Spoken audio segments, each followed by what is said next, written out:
بسم الله الرحمن الرحيم আল্লাহ দেখলেন আরে বাপরে খলিলুল্লাহ দোয়া করেছেন, জবিহুল্লাহ আমিন বলেছেন বাইতুল্লাহে বসে বসে। মালিক বলেন দোয়া মঞ্জুর, দোয়া মঞ্জুর, যাও যাও পাঠায়া দিলাম হাবিবুল্লাহ। কিন্তু আপনার চুল তো বলে আপনি নবী চিনেন না, আপনার মুখ তো বলে আপনি নবী চিনেন না, আপনার জামা বলে আপনি আপনার নবী চিনেন নাই, আপনার বিবির কাপড় বলে আপনি আপনার নবী চিনেন নাই, আপনার বাচ্চাদের বিয়ের প্রোগ্রামগুলো প্রমাণ করে আপনি আপনার নবী চিনেন নাই। ঠিক কথা। এই জন্য আজকে নবী চিনবো ইনশাআল্লাহ। ইবাদতের মধ্যে শ্রেষ্ঠ ইবাদতের নাম কি? নামাজ। আল্লাহ আমার নবীর নামটা দিয়ে ওই নামাজকে সাজাইছেন, সুবহানাল্লাহ। খেয়াল করলে দেখবেন আহমদ লিখতে অক্ষর লাগে 4টা, আলিফ হা মিম দাল। ঠিক যেন একজন নামাজি তার কাজগুলো একটা একটা করে পুরো করতেছে। যেই না দাঁড়ায় আছে যেন আলিফটা দাঁড়ায় আছে, যেই রুকুতে গেল যেন পুরো হায়ের মাথাটা দাঁড়ায় দিছে, যেই সেজদায় গেল দেখো দোস্ত একজনের নামাজ পড়াইয়া দেখো, সময় নাই নাইলে আমি দেখাইতাম। যেই সেজদায় গেল যেন মিমের মাথাটা ঘুরে আসছে, যেই না তাহিয়াতুর সূরতে বসলো তো পুরা দালটা বসে রইছে। আল্লাহ আমার নবীকে কি না দিছেন। ইন্টারন্যাশনাল ভাষা কোনটা? ইংলিশ। আপনার কাছে ইন্টারন্যাশনাল মানে খালি জমিনের উপরে আর আসমানের নিচে, আমগো কাছে ইন্টারন্যাশনাল কবরেও জান্নাতেও, পুরাটা মিললে ইন্টারন্যাশনাল। মাটির 2 হাত তলে যে ভাষা চলে না ওটা ইন্টারন্যাশনাল হবে না। কবরে গেলে জিজ্ঞেস করবে নাকি হু আর ইউ, কি জিজ্ঞেস করবে? মার রব্বুকা চায়না ভাষা, কি ভাষা? কবরের নিচেও আরবি, আসমানের উপরেও আরবি, মাঝখানেও আরবি, জান্নাতেও আরবি ইনশাআল্লাহ। আল্লাহু আকবার। এরে দোস্ত খেয়াল করে দেখেন আল্লাহ তাআলা আমার নবীকে কি মোহাব্বত করেছেন, সুবহানাল্লাহ। আমার নবীর নামটা দিয়েই যেন আল্লাহ গোটা ভাষাকে সাজাইছেন। আলিফ থেকে ইয়া পর্যন্ত যেন প্রত্যেকটা অক্ষর আমার নবীর নামের একটা প্রথম অক্ষর। একটা একটা দেখেন আর খুঁজতে থাকেন। আপনি যদি আলিফকে টান দেন আমার নবী আহমদ, আপনি যদি বা কে টান দেন আমার নবী বশীর,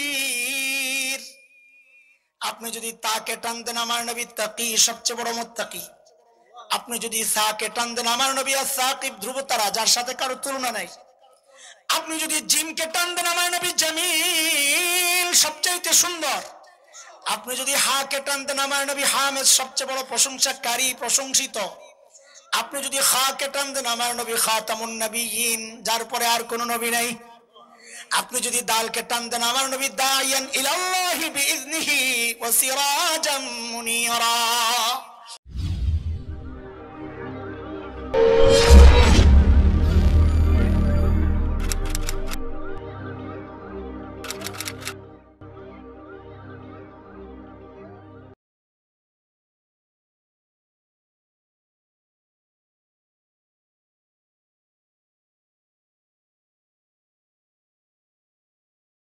আলহামদুলিল্লাহ, আলহামদুলিল্লাহি ওয়া কাফা ওয়া সালামুন আলা ইবাদিহিল্লাযীনা ইসতাফা। أما بعد فأعوذ بالله من الشيطان الرجيم. بسم الله الرحمن الرحيم.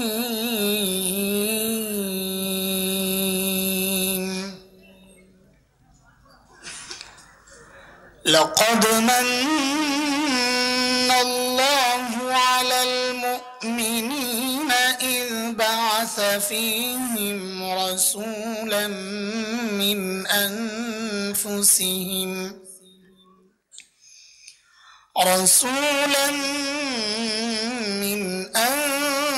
أنفسهم يتلو عليهم آياته ويزكيهم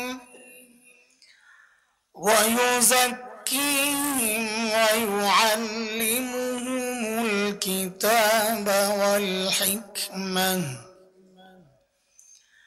وإن كانوا من قبل لفي ضلال مبين آمنت بالله صدق الله العلي العظيم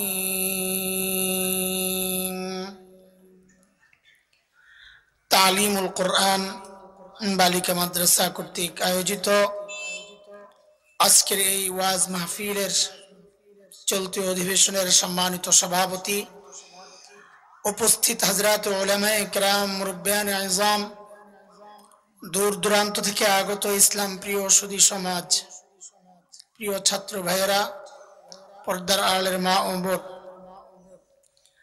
আল্লাহ সুবহানাহু ওয়া তাআলার অশেষ মেহেরবানি, করুণা, দয়া, যে মহান মালিক লাখো কোটি মানুষ থেকে বাছাই করে দ্বীনি এই মজলিসে আমাদেরকে আসার বসার তৌফিক দান করেছেন। এটা মালিক চেয়েছেন বলেই আমরা আসতে পেরেছি। কোরআনে আসছে এই কথা, আল্লাহ যাকে চান তাকে দিন বুঝার মানসিকতা দান করেন, আর যাকে চান না তাকে আপনি হাজারো বুঝাবেন, কাজ হবে না। সূরা আনআমের মধ্যে মালিক বলেছেন এটা, فمن يرد الله أن يهديه يشرح صدره للإسلام ومن يرد أن يضله يجعل صدره ضيقا حرجا كأنما يصعد في السماء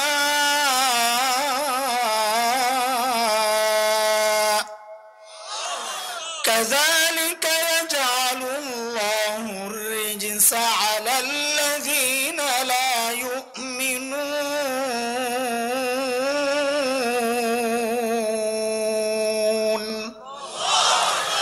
এই আয়াতের মধ্যে রব্বে কারীম এই কথাগুলো বলেছেন। মুহতারাম হাজরিন, যে মহান মালিক এই নিয়ামতে ধন্য করে আমাদেরকে এই মজলিসে একত্রিত করেছেন, ওই মালিকের শুকরিয়া আদায় করি, জবান খুলে প্রাণ খুলে কালিমাতুশ শুকর উচ্চারণ করি, আলহামদুলিল্লাহ। আল্লাহ তাআলা আমাদের উপর কত নিয়ামত দিয়েছেন বলেন তো আপনারা? হ্যাঁ, অসংখ্য, তাই না? মানে গুণে শেষ করা যাবে না। কুরআন আল কারীমের সূরা নাহল, সূরা ইব্রাহিম, দুই সূরায় আল্লাহ এই কথাটা বলেছেন স্পষ্ট করে। মালিক বলেন, وَإِن تَعُدُّوا نِعْمَةَ اللَّهِ لَا تُحْصُوهَا إِنَّ الْإِنسَانَ لَظَلُومٌ كَفَّارٌ।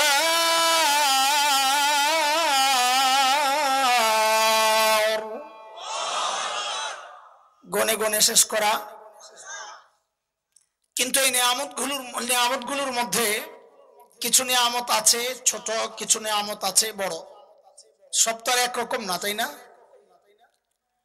সবচাইতে বড় নিয়ামত কি? কুরআন আল কারীমের শব্দগুলো খেয়াল করলে আমরা বুঝি, মুফাসসিররা বলেছেন এটা, যত নিয়ামতের কথা আল্লাহ বলেছেন তার মধ্যে দুইটা নিয়ামতের ক্ষেত্রে আল্লাহ একটা শব্দ ব্যবহার করেছেন, মান। যারা আরবি জানি আমরা জানি মান মানে খোটা দেওয়া। কেউ যখন কারো উপর অনুগ্রহ করে, খোটা দেওয়ার ক্ষেত্রে ছোটটার খোটা দেয় না, দেয় বড়টার। কাউকে 100 টাকা দিয়েছেন, আবার 1 লক্ষ দিয়েছেন, খোটা দিলে কি বলবেন? তোকে না 100 টাকা দিছিলাম। কোনটা?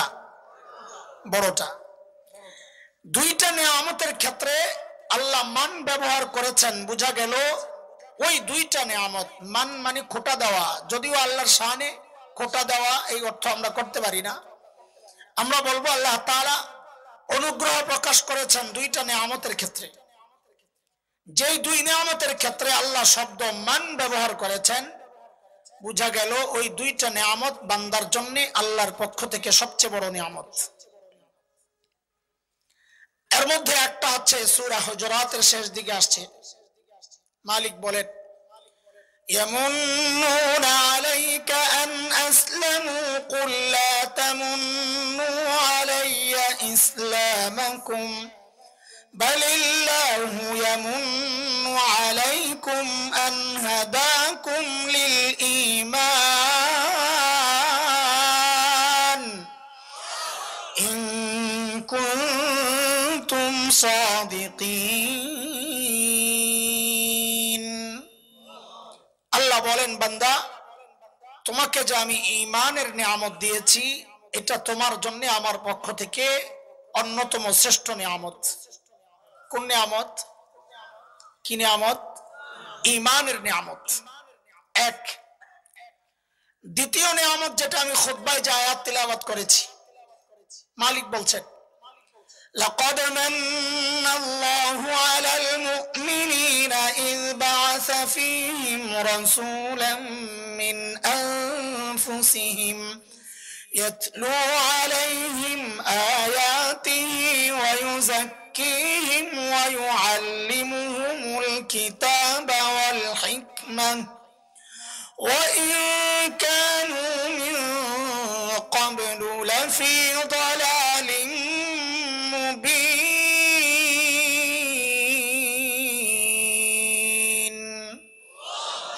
মালিক বলেন বান্দা আমি আমার শ্রেষ্ঠ রসুলকে তোমাদের রসুল বানায়া পাঠাইছি, এটা তোমাদের জন্য আমার পক্ষ থেকে আরেকটা বড় নিয়ামত। তার মানে নবী হিসাবে রসুল হিসাবে প্রিয় হাবিব সাল্লাল্লাহু আলাইহি ওয়াসাল্লামকে পেয়েছি, এটা আল্লাহর পক্ষ থেকে আমাদের জন্য অন্যতম শ্রেষ্ঠ নিয়ামত। এই নিয়ামত এটা কত বড় নিয়ামত, আমার নবী কত বড় নিয়ামত, আজকে এটাই কিছু আলোচনা করার নিয়ত করছি। নবীর শান মান বয়ান করলে পাবলিক খুব খুশি হয়, মানতে রাজি না। চিনেননি আপনারা? নবী চিনেন? কথা বলেন, আমার সাথে কথা বলা লাগবে ভাই, রাত্রে দেরি করে আসি দেখে কথা বলবেন না। আমি তো না খাইয়ে বসে পড়ছি, আমার আগেই ওয়ার্নিং দিয়েছে গাড়ির মধ্যে কলা রুটি থাকলে খায়ালট। আমি বলি কলা রুটি নাই আমার, তবে না খাইয়ে উঠুম, আপনি চিন্তা করেন না। আপনারা কথা বলা লাগবে। আপনাদের এই এলাকায় দৌড়ায় কি দিয়া? হাত দিয়া না পাও দিয়া? ও তো আমাকে ঢাকার লোকে মিল আছে তো, দেখা যায় ঢাকার পাও দিয়াই দৌড়ায়। আচ্ছা বলেন তো, এই জায়গা থেকে যদি কাউকে ছেড়ে দেয় স্পিডে দৌড়া, যত স্পিডে পারস, গোল্লা শুট খেলছেন ছোটবেলায়, আখিরি দৌড়টা যায় ওইরকম একটা দৌড় মারছে, ওই পাশে যাওয়ার পর তার হাত দুইটা বাইন্দা দিছে, বাইন্দা দিয়া কয় এবার আগের মতো স্পিডে আবার ফেরত যা। পারবে? কেন পারবে না? হাত দিয়া তো দৌড়ায় না, দৌড়ায় তো পাও দিয়া। হাতে না বাঁধছে, পাও তো বান্ধে নাই, তো দৌড়ের স্পিড কমলো কেন? বলে হাত দৌড়ায় না, কিন্তু পাও যখন দৌড়ায় তখন হাত সাথে সাথে নড়ে আর পাওকে বলে দোস্ত তুই একা না, তোর সাথে আমরাও আছি। এটা বললে পাও চলার মধ্যে গতি পায়। বলে বক্তারা তো পায়ের ভূমিকায় পালন করবে, দৌড়াবে তো বক্তাই, কিন্তু আপনি শ্রোতা যদি হাতের ভূমিকা না নেন, লড়াচড়া না দেন, তো কথা আগাবে না, স্পিড আসবে না কথায়। যোগ তো আছে, দেখা যায়। খামাখায় আমার ধোকা দিতেছেন আপনারা। জোরে সোরে ইনশাআল্লাহ। নবী চিনেন আপনারা? সত্যি কথা। কিন্তু আপনার চুল তো বলে আপনি নবী চিনেন না, আপনার মুখ তো বলে আপনি নবী চিনেন না, আপনার জামা বলে আপনি আপনার নবী চিনেন নাই, আপনার বিবির কাপড় বলে আপনি আপনার নবী চিনেন নাই, আপনার বাচ্চাদের বিয়ের প্রোগ্রামগুলো প্রমাণ করে আপনি আপনার নবী চিনেন নাই। ঠিক কথা। এই জন্য আজকে নবী চিনবো ইনশাআল্লাহ। আপনাদেরকে নবীর শান আর মান ঠিকই শোনাবো, ফাঁকে ফাঁকে আমরা আমাদের টার্গেটের কথাগুলোও বলে ফেলবো।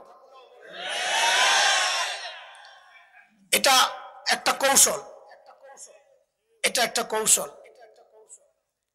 বাচ্চাদেরকে যখন ডাক্তাররা ইনজেকশন দিতে নেয়, শিশু ডাক্তাররা বাচ্চাদের অনেক কলা কৌশল করে। হাতে একটা চকলেট ধরে নেয়, খাও। বাচ্চা তো চকলেট পাইলে আর কোনো কথা নাই, একটা খেলনা দিয়ে দিছে, একটা কাঠ পেন্সিল, একটা পেন্সিল তোলনি, একটা রাবার, মহা খুশি। এইটা ডাক্তার কিন্তু এইটা ঘষতেছে, সাইজ করতেছে। যেই দেখে ওই জায়গায় পুরোপুরি ব্যস্ত, আস্তে করে ইঞ্জেকশনটা বেরা দেয়। আরে ঠিক নি কথা? আমিও তোমাদেরকে নবীর শান আর মানের চকলেট খাওয়ামু, ফাঁকে ফাঁকে ইঞ্জেকশন ঢুকাইয়া দেবো, যা করে আল্লাহ। ঠিক আছে ইনশাআল্লাহ। চলো আজকে আমার নবীর শান আর মান শুনবো ইনশাআল্লাহ। আমার নবীকে আল্লাহ তাআলা কেমন বানাইছেন? আমাদের বড়রা বলেন আমার নবীর শান হচ্ছে আকাশের মতো। মানে কি? মাথাটা অনেক বড়, আকাশের মতো। নীল কালার ছিলেন নবী, তো আকাশের মতো মানে বলে একটা ছোট্ট বাচ্চা যার চোখ ঠিক আছে, উন্মুক্ত আকাশের দিকে যদি তাকায়, আকাশটা দেখবে কি দেখবে না? দেখবে। আচ্ছা, শিশুর বড়টা কিশোর, সে যদি তাকায় দেখবে কি দেখবে না? দেখবে। মাশাআল্লাহ। কিশোরের বড় যুবক, সে যদি তাকায় তাও দেখবে। বুড়া যদি তাকায় তাও দেখবে। আচ্ছা, একজন বাবা যদি তাকান, আরে কথা তো বলেন, দাদার নানা যদি তাকান, কোন শিক্ষক যদি তাকান, কোন বক্তা যদি তাকান, সমাজ সংস্কারক যদি তাকান, সমাজ সেবক যদি তাকান, সেনা প্রধান যদি তাকান, রাষ্ট্রনায়ক যদি তাকান, সবাই দেখবে, কোনো সমস্যা হবে না। মাশাআল্লাহ। বলে আমার নবীও আকাশের মতো। বলে মানে কি? বলে একটা শিশু যদি চিন্তা করে যে আমি জগতের শ্রেষ্ঠ শিশু হব, বলে রাস্তা একটাই, তুমি শিশু মুহাম্মদুর রাসূলুল্লাহর দিকে তাকাও। একটা কিশোর যদি চিন্তা করে শ্রেষ্ঠ কিশোর হব, বলে তুমি কিশোর মুহাম্মদুর রাসূলুল্লাহকে ফলো করো। একটা যুবক যদি চিন্তা করে শ্রেষ্ঠ যুবক হব, বলে তুমি যুবক মুহাম্মদুর রাসূলুল্লাহর অনুসরণ করো। একজন বৃদ্ধ যদি চিন্তা করেন শ্রেষ্ঠ বৃদ্ধ হব, বলে আপনি বৃদ্ধ মুহাম্মদুর রাসূলুল্লাহর ইতাআত করেন। একজন বাবা যদি চিন্তা করেন আমি শ্রেষ্ঠ বাবা হব, বলে আপনি বাবা মুহাম্মদুর রাসূলুল্লাহর অনুসরণ করেন। একজন শ্বশুর যদি চিন্তা করেন শ্রেষ্ঠ শ্বশুর হব, বলে আপনি শ্বশুর মুহাম্মদুর রাসূলুল্লাহকে দেখেন। একজন দাদা আর নানা যদি চিন্তা করেন শ্রেষ্ঠ দাদা আর নানা হব, বলে আপনি নানা মুহাম্মদুর রাসূলুল্লাহর দিকে দেখেন। একজন শিক্ষক যদি চিন্তা করেন শ্রেষ্ঠ শিক্ষক হব, বলে আপনি শিক্ষক মুহাম্মদুর রাসূলুল্লাহকে ফলো করেন। একজন সমাজ সংস্কারক যদি চিন্তা করেন শ্রেষ্ঠ সমাজ সংস্কারক হব, বলে সমাজ সংস্কারক মুহাম্মদুর রাসূলুল্লাহর দিকে তাকান। একজন সমাজ সেবক যদি চিন্তা করেন শ্রেষ্ঠ সমাজ সেবক হব, বলে সমাজ সেবক মুহাম্মদুর রাসূলুল্লাহর দিকে তাকান। একজন সেনা প্রধান যদি চিন্তা করেন আমি শ্রেষ্ঠ সেনা প্রধান হব, বলে সেনা প্রধান মুহাম্মদুর রাসূলুল্লাহর দিকে তাকান। একজন রাষ্ট্রনায়ক যদি চিন্তা করে ইতিহাসের শ্রেষ্ঠ রাষ্ট্রনায়ক হব, বলে অন্য কোন তন্ত্রে মন্ত্রে ইজমে কাজ হবে না, রাস্তা একটাই, রাষ্ট্রনায়ক মুহাম্মদুর রাসূলুল্লাহকে অনুসরণ করেন। এই হচ্ছে আমার নবী আকাশের মতো। আকাশের দিকে যেমন যে তাকায় সেই দেখে, আমার নবীকে যে যে জায়গা থেকে অনুসরণ করবে সে তার জায়গা থেকে শ্রেষ্ঠ রাস্তা পাওয়া যাবে। আচ্ছা, ভিতরে ঢোকার আগে আরো কিছু বুঝাইয়া টুজাইয়া ভূমিকা সাজায়, আমার ভূমিকায় দেরি লাগে, সময় লাগে, মূল কথা একটু পরে ঢুকি। একজন বাবা অঢেল সম্পদের মালিক, কোনো অভাব নাই। মানুষের টাকা পয়সা বেশি হলে তো জমিনে পাও পড়ে না, লাফায়া লাফায়া চলে না। ওই বাবার একটাই মেয়ে। কয়টা? এমনি বাবাদের কাছে মেয়েরা একটু আহ্লাদি হয়, আর যদি একটা হয় তো কথা নাই, ঠিক আছে। আবার বড় লোক বাবা, মেয়েটা আবার খুব সুন্দরী, তাহলে অবস্থা আরো গরম। হ্যাঁ, এক তো বাবা বড় লোক, আবার মেয়ে একটা, আবার মেয়ে কি বাপ মেয়ে কোনটারই পাও জমিনে পড়ে না। এর মধ্যে এক লোক আসছে বিয়ার প্রস্তাব নিয়ে, বলে একটা ভালো ছেলে আছে আপনার মেয়ের সাথে বিয়ে দিতে চাই। তো মেয়ের বাবা জিজ্ঞেস করেন আপনি কে? তো বলে আমি ছেলের খালু। কে? আর তো গরম হয়ে গেছে, হেই আমার মেয়ের সস্তা পাইছেন মিয়া, খালু আইছেন প্রস্তাব লয়ে, আরে মিয়া যান ছেলের বাপরে পাঠান। মান ইজ্জতের ব্যাপার আছে না? তো ঠিক আছে, ছেলের বাপও চিন্তা করছে পোলা যখন বিয়ে করামো বড় লোকের মাইয়া, যে চলেন যাই, যা কথাবার্তা চালাইছে। তো ছেলের বাবাকে মেয়ের বাবা জিজ্ঞেস করেন, আপনার নাম কি? বাপের নাম কি? বড় লোক তো বুঝেন না, গরম গরম। আপনার বাপের নাম কি? বংশ কি? এলাকা কোনটা? বাড়িঘর ঠিক আছে নি? ছেলের মায়ের নাম কি? বংশ কি? সব খবর টবর নিয়ে, ছেলের হাইট কদ্দুর, চুল কেমন, নাক কেমন, কান কেমন, চোখ কেমন, ঠোঁট, এই দাঁত, থুতু, ঘাম, সব খবর লইছে। বন্ধু বান্ধব কারা এটাও খবর লইছে। তো দেখছে যে সব ঠিক আছে, বিয়ে দেওয়া যায়। তো কথাবার্তা বিয়ের সাথে পাকাপাক্ত হয়েছে। এখন বিয়ের সময় মেয়ের বাবা মেয়েকে বিদায় দেওয়ার সময় মার্কেট করবে। তো সবচাইতে দামি মার্কেটে গিয়া সবচাইতে দামি শাড়ি পোশাক কিনবে কি কিনবে না? কারণ তার তো টাকার অভাব নাই, খরচেরও জায়গা নাই। বুঝেন কথা? টাকারও অভাব নাই, খরচেরও জায়গা নাই। সবচাইতে দামি গয়না, সবচাইতে দামি সাজানি প্রসাদনী কিনছে, কিন্না তারপর মেয়েকে বিদায় করছে। এরে দোস্ত, ঠিক আল্লাহ তাআলা প্রিয় হাবিব সাল্লাল্লাহু আলাইহি ওয়াসাল্লামকে দুনিয়ায় পাঠানোর ক্ষেত্রে এই সব বিষয় লক্ষ্য করেছেন।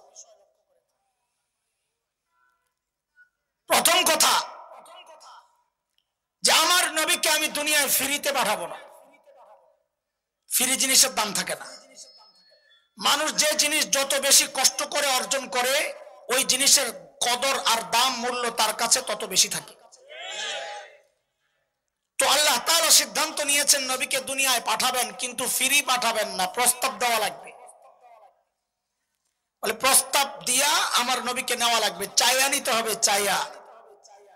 তো বলে কে চাইবে? যে কেউ চাইলে চলবে না, ছেলের বাবা চাইতে হবে। কে? ছেলের বাবা। আমার নবীর বাবাকে মিল্লাতা আবিকুম ইব্রাহিম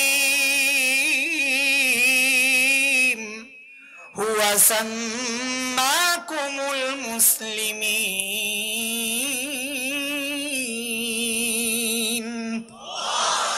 ছেলের বাবাকে খলিল ইব্রাহিম যখন বাইতুল্লাহ বানান, আল্লাহ খলিলের দিলের মধ্যে এই কথা ঢেলে দিয়েছেন, খলিল এত দামি একটা কাজ আপনি করেছেন, আমি আপনাকে পুরস্কৃত করতে চাই, পুরস্কার দিতে চাই, কি চাইবেন চান আমার কাছে। আল্লাহ দিলের মধ্যে ঢেলে দিয়েছে।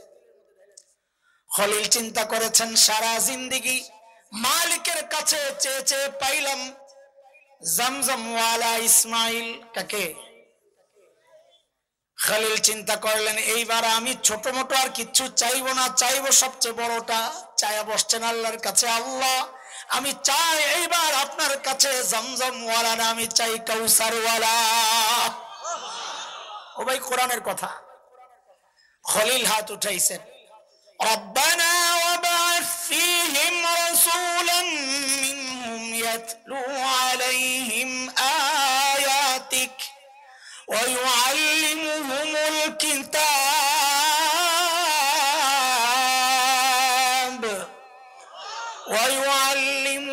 الكتاب والحكمة ويزكيهم إنك أنت العزيز الحكيم।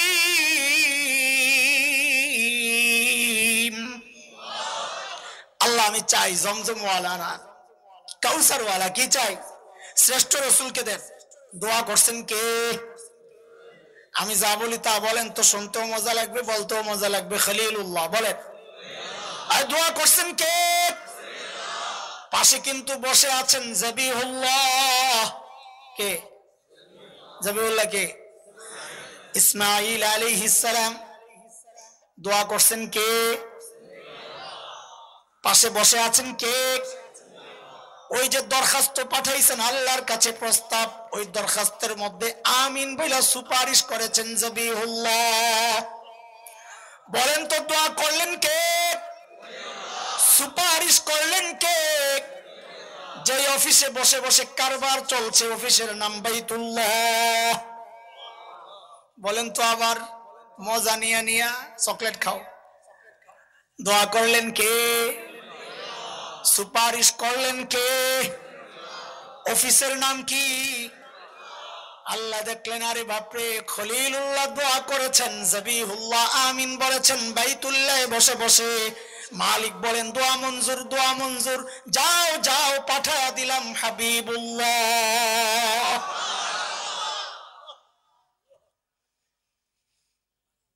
মজমা যখন শেষ হয়ে যায়,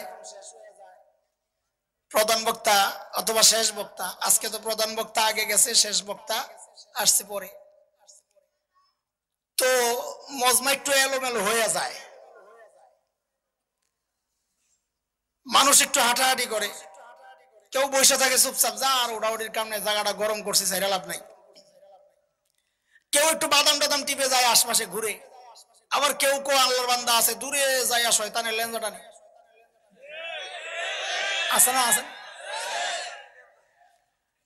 তো ওই যে ফোন দিছে ইসাক ভাইয়ের কাছে বা আমাদের মাহফুজ ভাইয়ের কাছে, ভাই কালামপুর, দৌড়ে উপস্থাপক খবর পাঠাইছে, উপস্থাপক কাছে আয়া পড়ছে হাসান জামিল, একটা স্লোগান না কেন মজমাটারে জমানোর জন্য, বুঝে আসছে না? এলোমেলো মজমাকে ঠিক আল্লাহ তাআলা ওই কাজটাও করছেন। আল্লাহ বলেন আখেরি পয়গম্বর প্রধান অতিথি দুনিয়ায় যাবে, মজমা এলোমেলো, আগে ঘোষণা দিতে হবে, ঘোষক দাঁড়ায়, এই দুনিয়ার মানুষ প্রধান অতিথি কিন্তু আসতেছে। আল্লাহ ঘোষণা দেওয়ার জন্য নির্বাচন করলেন, নির্ধারণ করলেন হযরত ঈসা আলাইহিস সালামকে। কাকে? সূরা সফ আয়াত 6, হযরত ঈসা আলাইহিস সালাম ঘোষণা দিলেন কি? وَإِذْ قَالَ عِيسَى ابْنُ مَرْيَمَ يَا بَنِي إِسْرَائِيلَ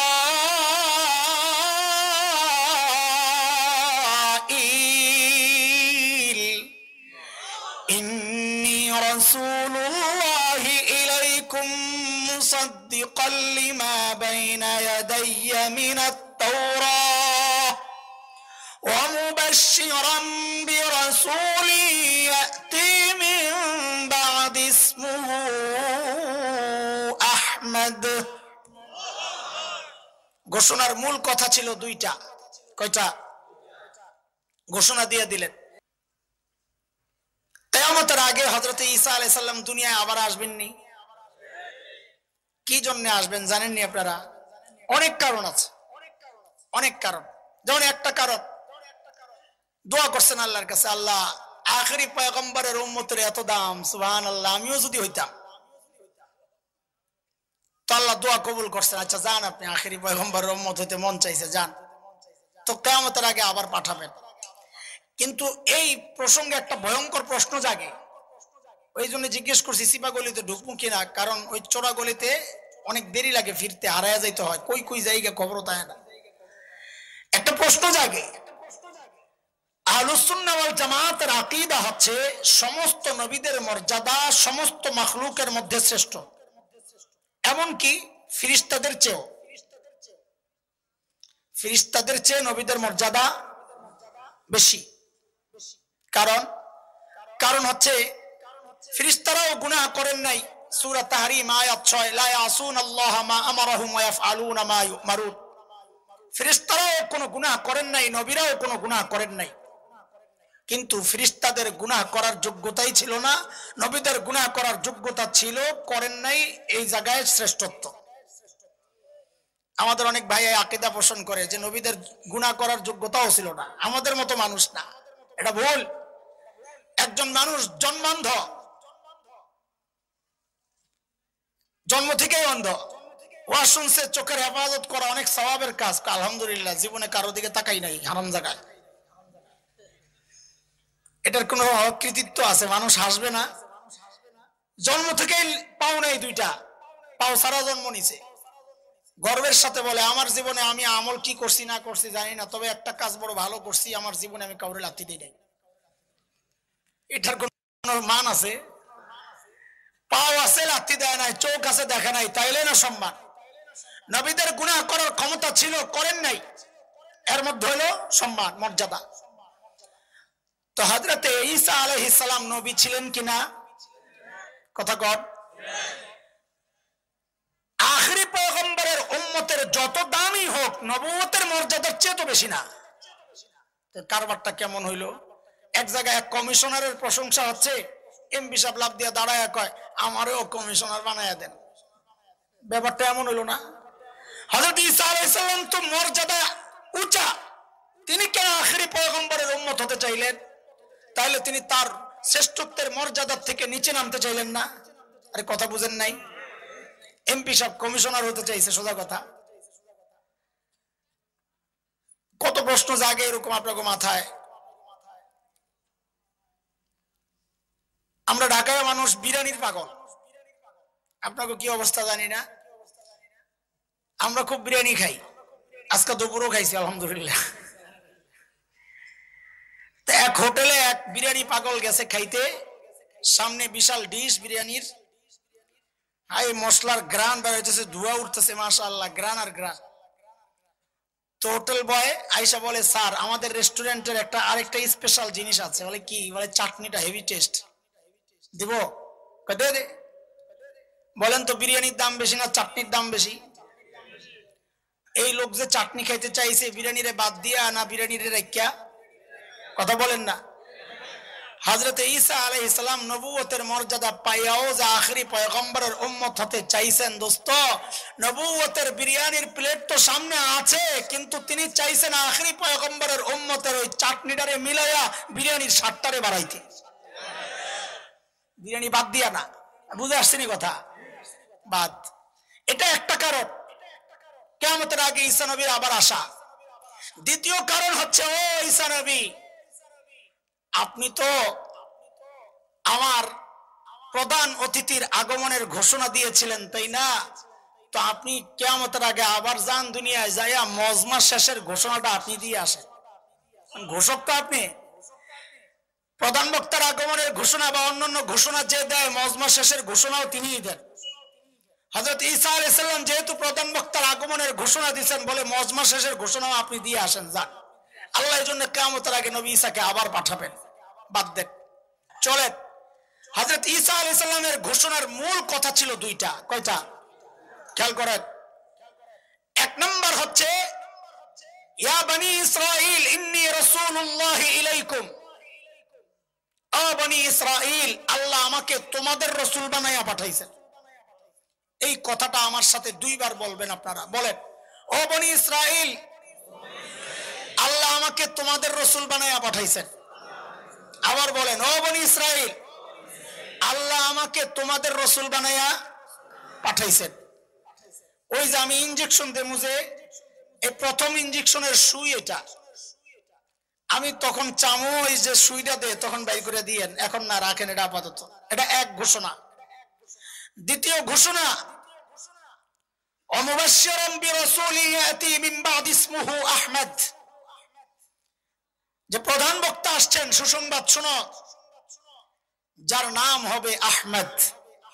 কি নাম? ভাই আমার তো এলেম কালাম নাই বললেই চলে। আল্লাহ তাআলা আমার নবীর এত দুই সুন্দর নাম দিছেন, শুধু এই দুই নামের উপর যদি কথা বলি তো রাত শেষ করা যাবে। এত মজা আর মজা, মজা আর মজা। ওরা আজীব নাম। মুহাম্মদ সাল্লাল্লাহু আলাইহি ওয়াসাল্লাম মানে সবচেয়ে বেশি প্রশংসিত, আহমদ সবচেয়ে বেশি প্রশংসাকারী। এই দুই নাম কেন, ওদিকে যাচ্ছি না, আরো দেরি হয়ে যাবে। বড় আজীব নাম। মক্কার কাফিররা যখন রাস্তাঘাটে যায় যায় মানুষের কাছে বদনাম করতো, এই মুহাম্মাদের কাছে যাইবা না, খারাপ মানুষ। তো কাফেররা বলতো, কিরে ভাই সবচেয়ে বেশি প্রশংসিত আবার খারাপ হয় কেন? বুখারীর riwayat আসছে।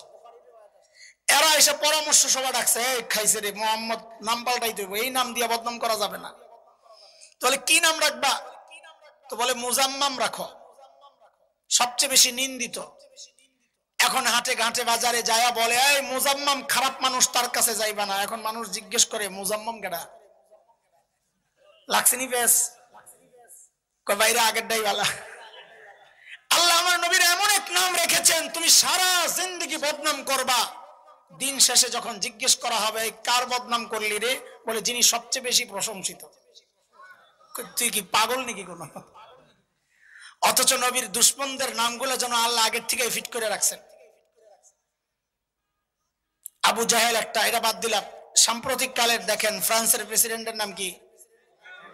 হায় আল্লাহ, একদিন আমি তো নিজেই ব্যাক করে গেছি, আরবি দিয়ে লিখছি, দেখি লেখার পর দিয়ে মাকরু হয়ে গেছে। কি আপনি লিখে দেখেন না কি মাকরু মানি? অপছন্দনীয়। এইবারে সারাদিন বসে বসে প্রশংসা আপনি করেন, দিন শেষে জিজ্ঞেস করা হবে এই কার প্রশংসা করলেন, বলে মাকরু সাহেবের। আমার নবীর আরেক নাম আহমদ। আল্লাহ আমার নবীকে দুনিয়ায় পাঠিয়েছেন ইবাদত শিখানোর জন্য। কিসের জন্য বলেন? ইবাদতের মধ্যে শ্রেষ্ঠ ইবাদতের নাম কি? নামাজ। আল্লাহ আমার নবীর নামটা দিয়ে ওই নামাজকে সাজাইছেন। সুবহানাল্লাহ। খেয়াল করলে দেখবেন আহমদ লিখতে অক্ষর লাগে 4টা, আলিফ, হা, মিম, দাল। ঠিক যেন একজন নামাজি তার কাজগুলো একটা একটা করে পুরো করতেছে। যেই না দাঁড়ায় আছে যেন আলিফটা দাঁড়ায় আছে, যেই রুকুতে গেল যেন পুরা হায়ের মাথাটা দাঁড়ায় দিছে, যেই সেজদায় গেল, দেখো দোস্ত একজনের নামাজ পড়াইয়া দেখো, সময় নাই নাইলে আমি দেখাইতাম, যেই সেজদায় গেল যেন মিমের মাথাটা ঘুরে আসছে। যেই না তাহিয়াতুর সূরতে বসলো তো পুরা দালটা বসে রয়েছে।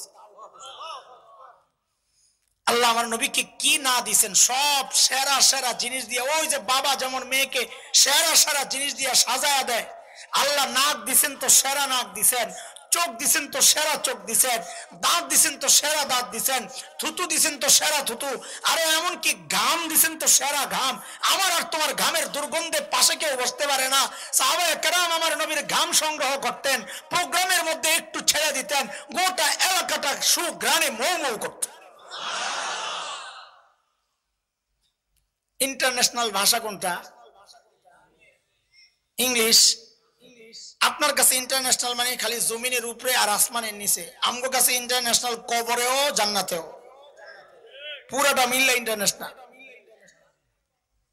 মাটির 2 হাত তলে যে ভাষা চলে না ওটা ইন্টারন্যাশনাল হবে না। কবরে গেলে জিজ্ঞেস করবে নাকি হু আর ইউ? কি জিজ্ঞেস করবে? মার রব্বুকা চায়না ভাষা। কি ভাষা? কবরের নিচেও আরবি, আসমানের উপরেও আরবি, মাঝখানেও আরবি, জান্নাতেও আরবি, ইনশাআল্লাহ। আল্লাহু আকবার। এর দোস্ত খেয়াল করে দেখেন আল্লাহ তাআলা আমার নবীকে কি মোহাব্বত করেছেন। সুবহানাল্লাহ। আমার নবীর নামটা দিয়েই যেন আল্লাহ গোটা ভাষাকে সাজাইছেন। আলিফ থেকে ইয়া পর্যন্ত যেন প্রত্যেকটা অক্ষর আমার নবীর নামের একটা প্রথম অক্ষর। একটা একটা দেখেন আর খুঁজতে থাকেন। আপনি যদি আলিফকে টান দেন আমার নবী আহমদ, আপনি যদি বাকে টান দেন আমার নবী বশীর, আপনি যদি তাকে টান দেন আমার নবী তাকি, সবচেয়ে বড় মুত্তাকি, আপনি যদি সাকে টান দেন আমার নবী আস-সাকিব, ধ্রুবতারা যার সাথে কারো তুলনা নাই, আপনি যদি জিমকে টান দেন আমার নবী জামিল, সবচেয়ে সুন্দর, আপনি যদি হাকে টান দেন আমার নবী হামিদ, সবচেয়ে বড় প্রশংসাকারী, প্রশংসিত, আপনি যদি খাকে টান দেন আমার নবী খাতামুন নবিয়্যিন, যার পরে আর কোন নবী নাই, আপনি যদি দালকে টান দেন আমার নবী দাইয়ান ইলাল্লাহি বিইজনিহি ওয়া সিরাজাম মুনীরা, আপনি যদি জালকে টান দেন আমার নবী যাকি, সবচেয়ে বড় মেধাবী, আপনি যদি রাকে টান দেন আমার নবী রাহমাতুল লিল আলামিন, আপনি যদি যাকে টান দেন আমার নবী জাইরুল জান্নাত, দুনিয়া থেকে জান্নাত ঘুরে ঘুরে আসছেন, আপনি যদি সিনকে টান দেন আমার নবী সাইয়্যিদুল বাশার, আমার নবী সাকিয়ে কাউসার, আপনি যদি শিনকে টান দেন আমার নবী শাফিউল মুজনিবিন, আপনি যদি সাদকে টান দেন আমার নবী সফিউল্লাহ, আপনি যদি দাদকে টান দেন আমার নবী দামিন উম্মতের জিম্মাদার, আপনি যদি তাকে টান দেন আমার নবী তাইয়্যিব তাহির, আপনি যদি জাকে টান দেন আমার নবী জাহির। বেদাতীরা বলে নবী জাহিরও জানে বাতিনও জানে না, জাহির জাননেওয়ালা বাতিন জাননেওয়ালা একমাত্র কে? আপনি যদি আইনকে টান দেন আমার নবী আব্দুল্লাহ, বলে আমিও তো আব্দুল্লাহ, তুই যে আব্দুল্লাহ আল্লাহ স্বীকার করছিনি, তাইলে তো জীবন ধন্য। আমার নবী যে আব্দুল্লাহ আল্লাহ নিজেই বলেছেন সুবহানাল্লাযী আসরা বিআবদিহি লাইলাম মিনাল মাসজিদিল হারামি ইলাল মাসজিদিল আকসা। আপনি যদি গাইনকে টান দেন গুয়ুর মানে আত্মমর্যাদা, নবী বলেছেন আনা গিয়ারু মিনকুম, তোমাদের মধ্যে সবচেয়ে বেশি আত্মমর্যাদা আমার। আপনি যদি ফাকে টান দেন আমার নবী ফারিক বাইনাল হক ওয়াল বাতিল, হক বাতিলের চূড়ান্ত পার্থক্যকারী। আপনি যদি কফকে টান দেন আমার নবী কারিউল কোরআন, জগতের সর্বপ্রথম কোরআনের তিলাওয়াত করনে ওয়ালা। আপনি যদি ফাকে কাফকে টান দেন আমার নবী কাফিলুল উম্মাহ। আপনি যদি লামকে টান দেন আমার নবী লাঈমুশ শাইতান, শয়তানের সবচেয়ে বড় নিন্দাকারী। আপনি যদি মিমকে টান দেন আমার নবী মুহাম্মদ, আমার নবী মনসুর, আমার নবী মাহবুব, আমার নবী মুজাম্মিল, আমার নবী মুদ্দাসসির, আমার নবী মুস্তাফা সাল্লাল্লাহু আলাইহি ওয়াসাল্লাম। আপনি যদি ওয়াওকে টান দেন আমার নবী ওয়াকিলুল উম্মাহ। আপনি যদি নুনকে টান দেন আমার নবী নাযীর। আপনি যদি হাকে টান দেন আমার নবী হাদি লিল আলম। আপনি যদি হামজাকে টান দেন আমার নবী আল আমিন। আপনি যদি ইয়াকে টান দেন, আরে মালিক কত মায়া করে ডাক দিয়েছেন ইয়াসিন।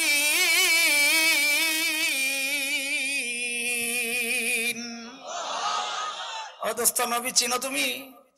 চিনলা না? কত বড় নিয়ামত আল্লাহ দিয়েছেন, সুবহানাল্লাহ। আচ্ছা রাখেন রাখেন, হুজুর একটা জায়গায় খালি একটু ভেজাল লাগে।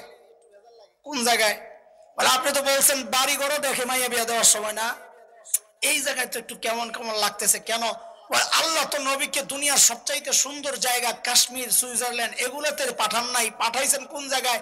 জাজিরাতুল আরব, বৃক্ষ লতাহীন জলশূন্য বালুকাময় জায়গা, খাওয়া নাই, পানি নাই, ফল নাই, ফসল নাই। কেন কেন দুনিয়ার সুন্দর সুন্দর জায়গায় আল্লাহ নবীরে পাঠাইতে পারতেন না? কথা কয় না? তো পাঠাইছেন তো একটা অজায়গায়, খাওন নাই, কিচ্ছু নাই। কারণ আমার কাছে তো খাওনটাই হলো মূল জায়গা। পেট ঠিক তো সব ঠিক। একটু মনোযোগ লাগবে, এতক্ষণ তো উড়া উড়া কথা, নবীর শান মান মজাই লাগতেছে আলহামদুলিল্লাহ, এটা তো উম্মতের মজার একটা জিনিস অবশ্যই, কিন্তু এখন একটু মনোযোগ লাগবে। আলগা আলগা কথা আর শোনা যাবে না, একটু মনোযোগ লাগবে। আসেনি? চকলেট খাওয়াইছি রে ভাই এতক্ষণ, আর কত চকলেট খাবি? কয় রাত্রে কইরা। একটু ইনজেকশনের জন্য আস্তে আস্তে একটু রেডি হইতে থাকো। আল্লাহ আমার নবীকে জাজিরাতুল আরবে কেন পাঠাইছেন? বিশ্ব মানচিত্র যদি খুলে ধরেন তো দেখবেন জাজিরাতুল আরবের অবস্থানটা কেমন। দেখবেন তিন দিকে শূন্য পানি, লোহিত সাগর, আরব সাগর মিলায়া তিন দিক থেকে ঘেরাও করে রাখছে। একদিকে জর্ডান, সিরিয়া, ইরাক, ওইদিকে একটু ঝুলে রয়েছে, ঠিক যেন মানুষের হার্ট কলব, যার তিন দিক শূন্য ঝুলে আছে।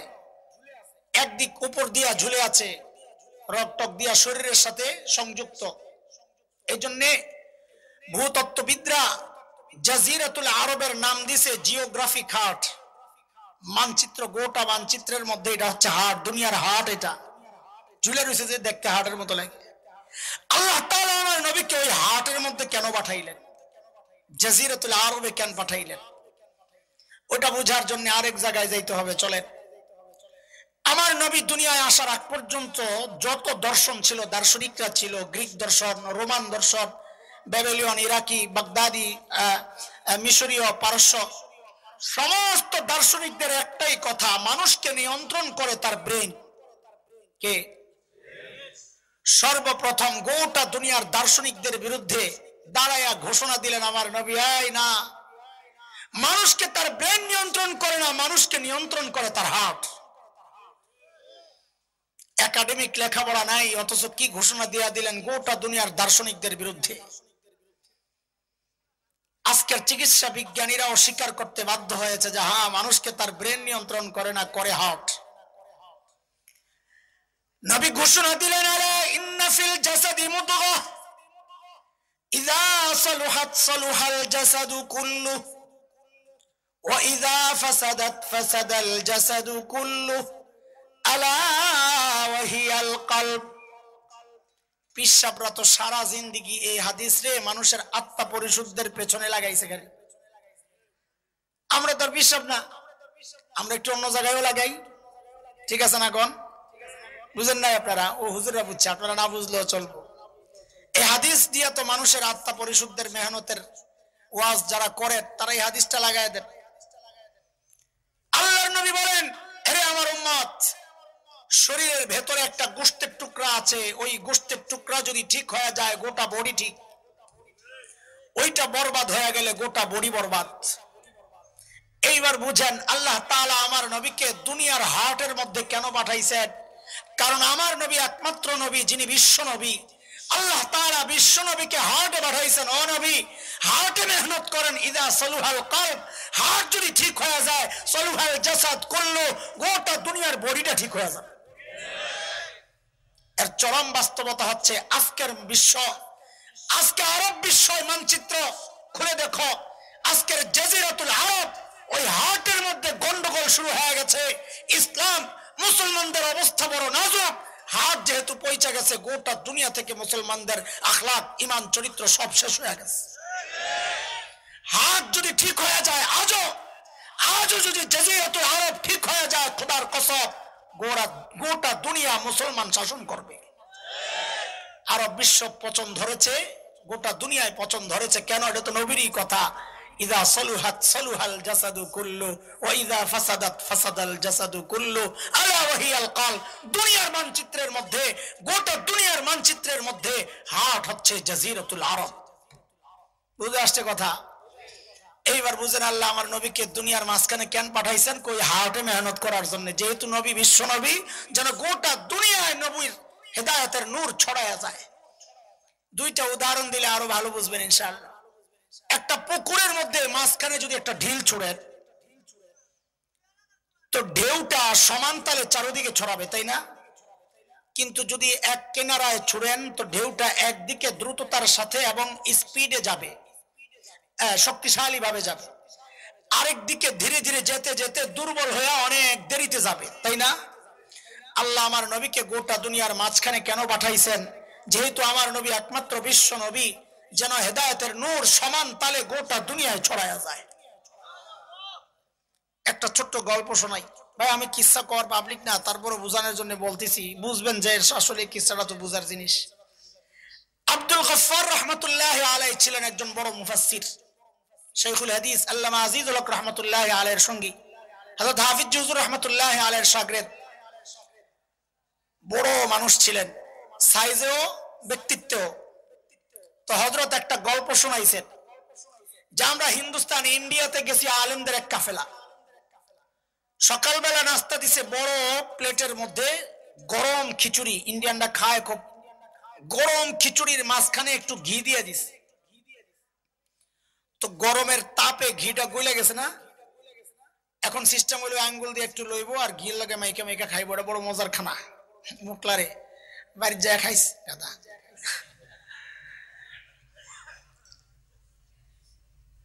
এটা বুঝার আগে আরেকটা জিনিস বুঝালো। মক্কা থেকে হাবশা হচ্ছে পশ্চিমে। আজকের দুনিয়ার মানচিত্রে লোহিত সাগরের পশ্চিম পার ইথিওপিয়া, এরিত্রিয়া যে অঞ্চল, নবী যুগের হাবশা। মুসলমানরা সর্বপ্রথম হিজরত করছে কোন জায়গায়? হাবশায়, পশ্চিমে। এরপরে পূর্বে মদিনায়। ওই যে প্লেটের দুই পাশে, চারপাশে তো ওলামায়ে কেরাম বসা। পশ্চিম দিকে যে মাওলানা সাহেব বসছেন, উনি হঠাৎ করে কাম করলেন কি, একটা ঘিয়ের মধ্যে আঙ্গুলটা ঢুকাইয়া নিজের দিকে পুরো এরকম টান মেরে কয়, ইসলাম প্রথমে মক্কা থেকে হাবশার দিকে হিজরত করছে। ঘিরে বানাইছে ইসলাম। ওই যে মাঝখানে যে ঘি তো গলে গেছে গরমে, সব ঘি ছুটছে হাবশার দিকে। পূর্ব দিকে যে মাওলানা বসা, সর্বনাশ, ঘি তো হাবশাওয়ালা খেয়ে লেবো। উনি আবার তাড়াতাড়ি আঙ্গুলটা ঢুকাইয়া দিছে নিজের দিকে একটা টান, কয় তারপর ইসলাম মক্কা থেকে মদিনার দিকে হিজরত করছে। আব্দুল গফফার সাহেব কয়, কারবারটা দেখছো? ঘি তো দেখা যায় হাবশাওয়ালা আর মদিনাওয়ালা খেয়ে লেবো। আমি তাড়াতাড়ি হাতাগুলা বটলাম। লম্বা মানুষ তো দেখায় খুব সুন্দর করে। হাতাগুলা বইটাই ঘিডারে পুরা খিচুড়ির মধ্যে মাখলাম আর বললাম, এরপর ইসলাম গোটা দুনিয়ায় ছড়ায় গেছে। এইবার বুঝছো নি আল্লাহ ঘি মাঝখানে কেন পাঠাইছে? সময় মতো আমরা ওই ঘিয়ের ভাগ পাইছি, নাইলে আস্তে আস্তে দেরি হইতো। আর বুঝে আসছে নি কথা? হ্যাঁ, এই সর্বশেষ চকলেটটা দিলাম। চলো জাগাত যাই। দোস্ত, যে জন্য এতক্ষণ কষ্ট করছি একটু কথা বলার জন্য, আমার কামে এটা। লম্বা দূর থেকে আস্তে আস্তে আগাই, যার ধৈর্য আসে বয়া বয়া শুনবো, ধৈর্য নাই তো চলে যাইব। গরম গরম ডাইরেক্ট অ্যাকশন চলবো না। বুঝো তুমি একটু বাংলাদেশের আকাশে শকুনের আনাগোনা পরিলক্ষিত হচ্ছে।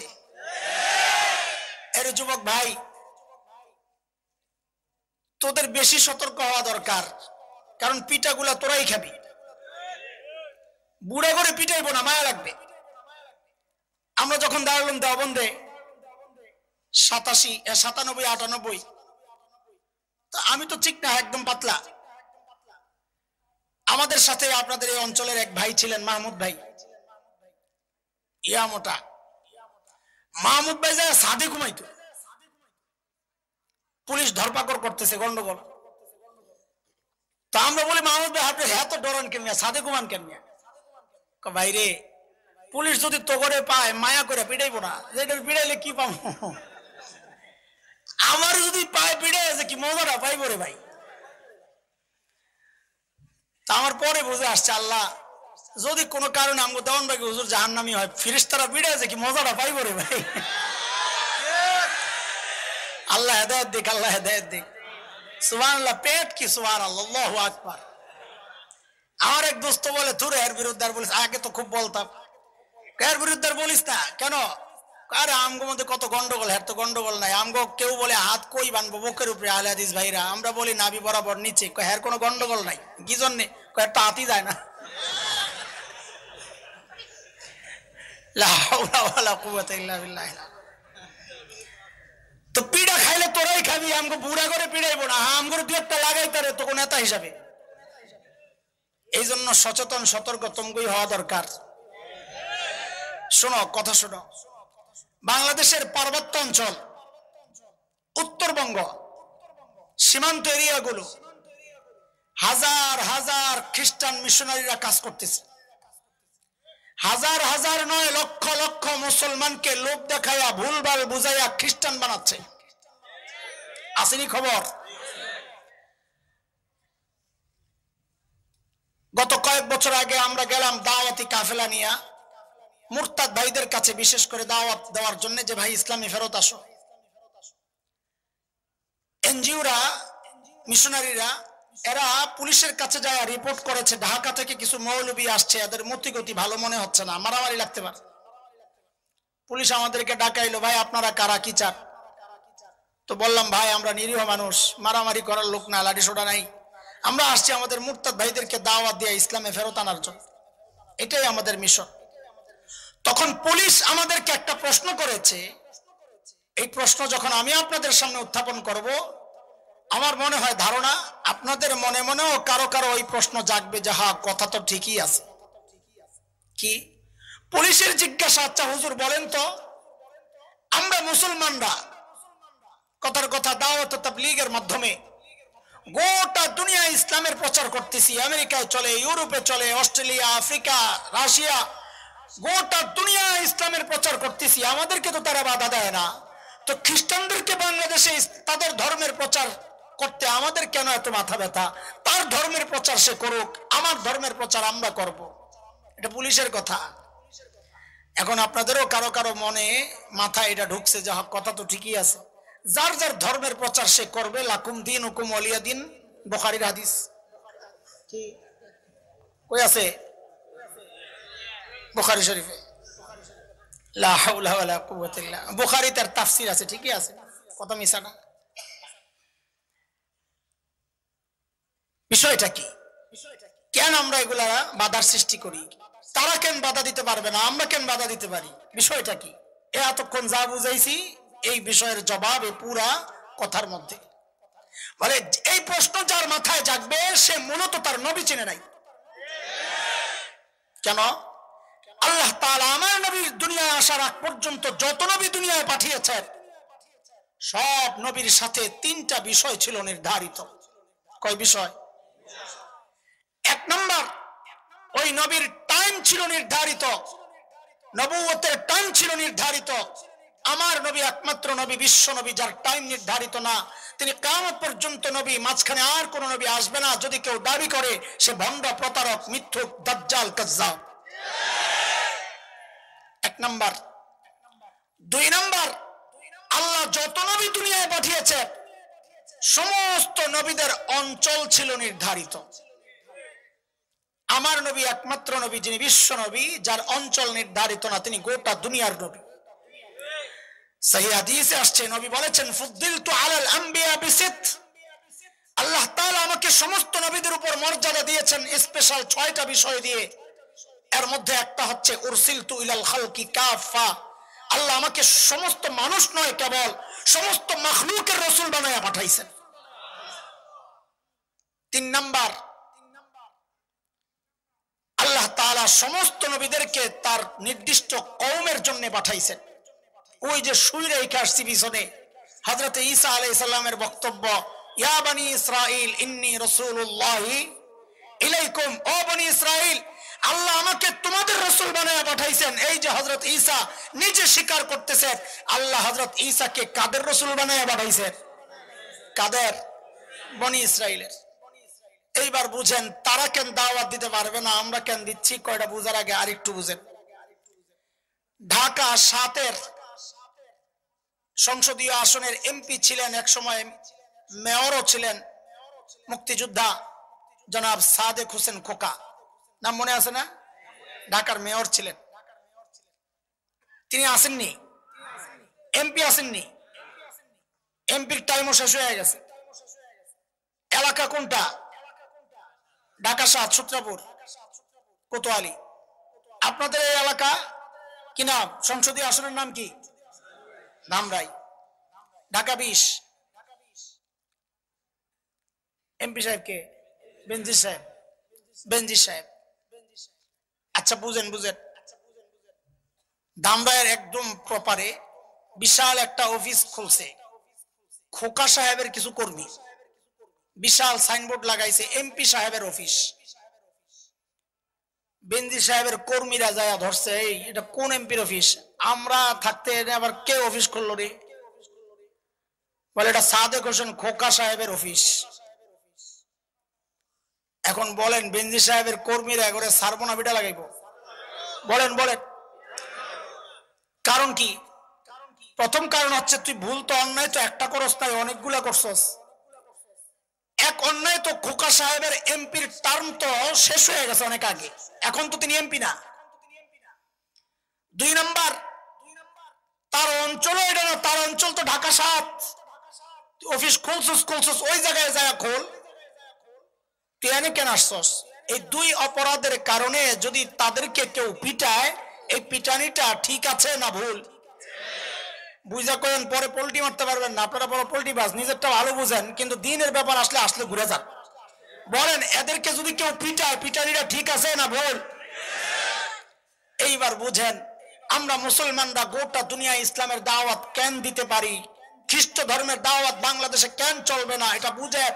আরে দোস্ত, প্রথম অপরাধ হচ্ছে যেই নবী ঈসা আলাইহিস সালামের ধর্মের প্রচার হচ্ছে, ওই নবী ঈসার নবুয়তের টার্ম তো শেষ হয়ে গেছে 1500 বছর আগে। 2 নম্বর অপরাধ হচ্ছে যেই নবী ঈসার ধর্মের প্রচার হচ্ছে, ওই নবী ঈসাকে আল্লাহ তাআলা বাংলাদেশের নবী বানান নাই। নবী ঈসা নিজে বলেছেন, আজকের বিকৃত বাইবেলের মধ্যে আছে, নবী ঈসা বলেছেন আল্লাহ আমাকে ফিলিস্তিনের একটা নির্দিষ্ট অঞ্চলের জন্য পাঠাইছেন। 3 নম্বর অপরাধ হচ্ছে নবী ঈসাকে আল্লাহ মুসলমানদের রাসূল বানায়া পাঠান নাই। নবী ঈসা নিজে স্বীকৃতি দিয়েছেন, স্বীকার করেছেন, ও বনি ইসরাইল, আল্লাহ আমাকে তোমাদের রাসূল বানায়া পাঠাইছে।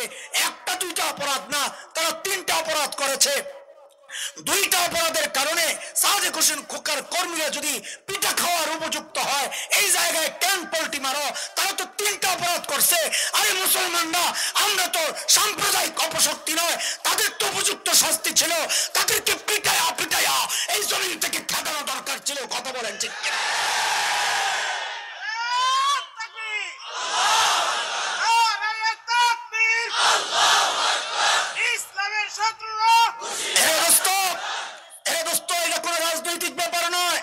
তুমি যদি এসএসএন মানচিত্রে বিশ্বাস করো তো তোমাকেও একটু চিন্তা করা দরকার, কারণ এটা শুধু ধর্মীয় ব্যাপার না, এটা ধর্মীয় ব্যাপার না। চুন খায়া মুখ পুরা, এখন তুমি যতই বলবা আমার হাতে দই, ব্যক্তি তো একটাই, তুমি তো আগে আমারে চুন দিছিলা, এখন তুমি দই বললে আমি বিশ্বাস করবো না, আমি মনে করবো এটাও চুন। বলে চুন কই খাইছো? বলে চুন খাইছি পূর্ব তিমুরে। চুন খাইছি কোথায়? পূর্ব তিমুরে। ইন্দোনেশিয়ার একটা অংশ দ্বীপ, এই মিশনারিরা যায়া যায়া মুসলমানকে খ্রিস্টান বানায়া বানায়া মুসলমান খ্রিস্টান ভাইয়ে ভাইয়ে লড়াই বাধায়া দিয়া অস্ট্রেলিয়ার সৈন্যরা এসা জাতিসংঘের স্বীকৃতি নিয়া পূর্ব তিমুর আজকে স্বাধীন একটা খ্রিস্টান রাজ্য, অথচ শ্রেষ্ঠ সবচেয়ে বেশি মুসলমানদের যে বসবাস ইন্দোনেশিয়ার এটা একটা দ্বীপ ছিল, মুসলমানদের টুকরা ছিল। আজকে ওই মিশনারিদের মাধ্যমে মুসলমানদের এই অংশকে আলাদা করা হয়েছে। চুন খেয়েছি দক্ষিণ সুদানে, তেল সমৃদ্ধ অঞ্চল, খ্রিস্টানরা ওই জায়গায় যায় দাওয়াত দিয়ে দিয়া মুসলমানকে খ্রিস্টান বানায়া একসময় স্বাধীনতার আন্দোলন শুরু করে জাতিসংঘ তাদেরকে স্বাধীনতা ঘোষণা দিয়ে আজকে দক্ষিণ সুদান খ্রিস্টানদের আলাদা একটা রাষ্ট্র। কিন্তু তাদের মনে রাখা উচিত এটা বাংলাদেশ, এটা পূর্ব তিমুর না, এটা বাংলাদেশ, এটা দক্ষিণ সুদান না। এই দেশের ইতিহাস আছে, যে দেশের স্বাধীনতার গোড়ায় শাইখুল হিন্দ রহমতুল্লাহ আলাই, সেই শাইখুল হিন্দের রুহানি সন্তানরা যে জমিনে আজ বাস করে, এই দেশের মানচিত্র খবলে খাবে কোন কুলাঙ্গার, এই দেশের স্বাধীনতা শেষ করবে কোন কুলাঙ্গার। এই পবিত্র জমিনের ইঞ্চি ইঞ্চি মাটিকে সোনার চাইতে খাঁটি মনে করি। কি জন্যে? তেল হয়, গ্যাস হয়, ফসল হয়, এই জন্য না। তুমি ওই জন্য ভালোবাসতে পারো, আমি ভালোবাসি এই জন্যে কারণ এই জমিন হযরত হাফিজজির সেজদার সাক্ষী, এই জমিন কারি ইব্রাহিমের জিকিরের সাক্ষী, এই জমিন আল্লামা আহমদ শফির হাদিসের দর্শের সাথে সাথে আন্দোলন সংগ্রামের সাক্ষী। কথা বলে, এই জমিনের ইঞ্চি ইঞ্চি মাটি রক্ষায় যদি লাখো জীবন দিতে হয়, জীবন দিতে প্রস্তুত, কল্লা দিতে প্রস্তুত।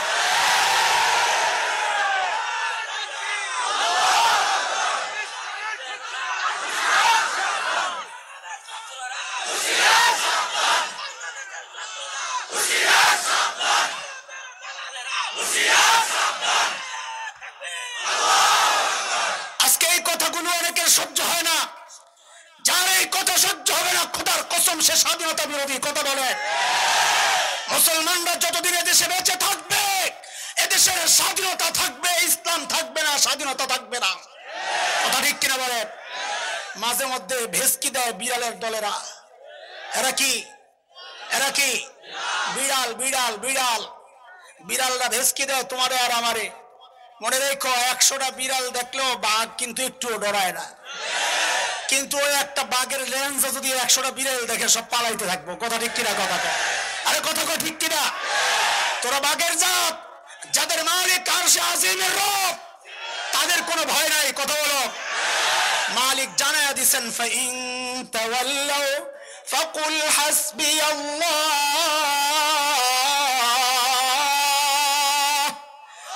লা ইলাহা ইল্লাহু আলাইহি তাওয়াক্কালত ওয়া হুয়া রাব্বুল আরশিল আযীম।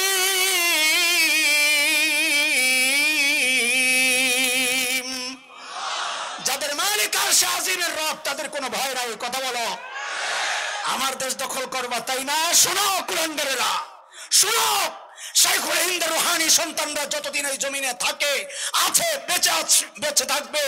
একটা কুলাঙ্গার যদি এই জমিন দখলের উদ্দেশ্যে এই জমিন পবিত্র জমিনে যদি পাও রাখে, আল্লাহর কসম খায়া বলি, একটাকেও পালাতে দেওয়া হবে না, পালাতে দেওয়া হবে না। প্রস্তুত থাকতে হবে ইনশাআল্লাহ, ঈমান রক্ষায়, দেশ রক্ষায়, মানচিত্র রক্ষায়। যদি বুকের তাজা রক্ত দিতে হয়, রক্ত দিতে প্রস্তুত, মাল দিতে হয়, মাল দিতে প্রস্তুত। মুসলমানদের ইতিহাস হচ্ছে, মুসলমান তার শরীর থেকে কল্লা আলাদা করতে পারে, কিন্তু বুক থেকে কোরআনকে সরাইতে পারে না, সরাইতে পারে না। প্রস্তুত থাকতে হবে ইনশাআল্লাহ। আকাশে কিন্তু শকুনের আনাগোনা লক্ষ্য করছি আমরা। তুমি যদি দেশ বিরোধী হও তোমার সাথে কোনো কথা নাই, কিন্তু তুমি যদি এই মানচিত্রে বিশ্বাস করো, এদেশের স্বাধীনতায় যদি বিশ্বাসী হও, তো আমাদের সাথে আওয়াজ উঠাও যে দেশের স্বাধীনতা রক্ষায় যে কোনো ত্যাগ স্বীকার করতে হয়। আমরা প্রস্তুত ইনশাআল্লাহ। মুহতারাম হাজরিন, রাত অনেক হয়েছে, নবীর কোন সাইড দিয়ে যে ঢুকবো আমি বুঝতে আমার মানে নিজেই ক্লান্ত। রাত অনেক, আপনাদের চেহারার দিকে তাকাইলেও মনে হয় আরো কিছু বলি, কিন্তু আসলে সব মিলে এত এলোমেলো। চলে আমার নবীর বরকত নিয়ে কিছু বলি। আমার নবীর বরকত দুনিয়ায় আসার পর কি কি বরকত প্রকাশ পাইছে এক দুইটা বলবো, এর মানে এটা লম্বা আলোচনা, খালি একটু টাচ দিয়া দিয়া দৌড়ানো। আর ছোট্ট ছোট্ট দুইটা সুই আছে যেমন না, হ্যাঁ একটা সুই গেল, সুইয়ের জন্য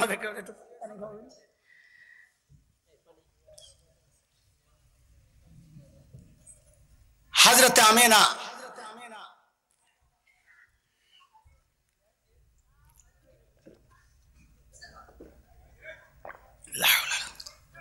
আলহামদুলিল্লাহ, হযরতে আমেনা নিচে বর্ণনা করেছেন, আরে আমি যখন জমজমের কিনারে যাই পানি ওঠানোর জন্য, তো পানিটা নিচে থাকে, আমি গেলে সাথে সাথে পানিটা উপরে উঠে যায়।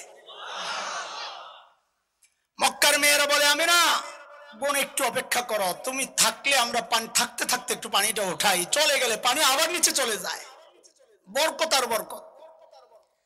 হযরত হালিমাতুস সাদিয়া রাদিয়াল্লাহু তাআলা আনহা নিজে বর্ণনা করেছেন, আমি যখন তায়েফ থেকে আমার স্বামী সহ মক্কার উদ্দেশ্যে রওনা দিলাম, আর আমি গরিব মানুষ, আমার বাহনটা দুর্বল, সবার পেছনে পড়ে গেছি।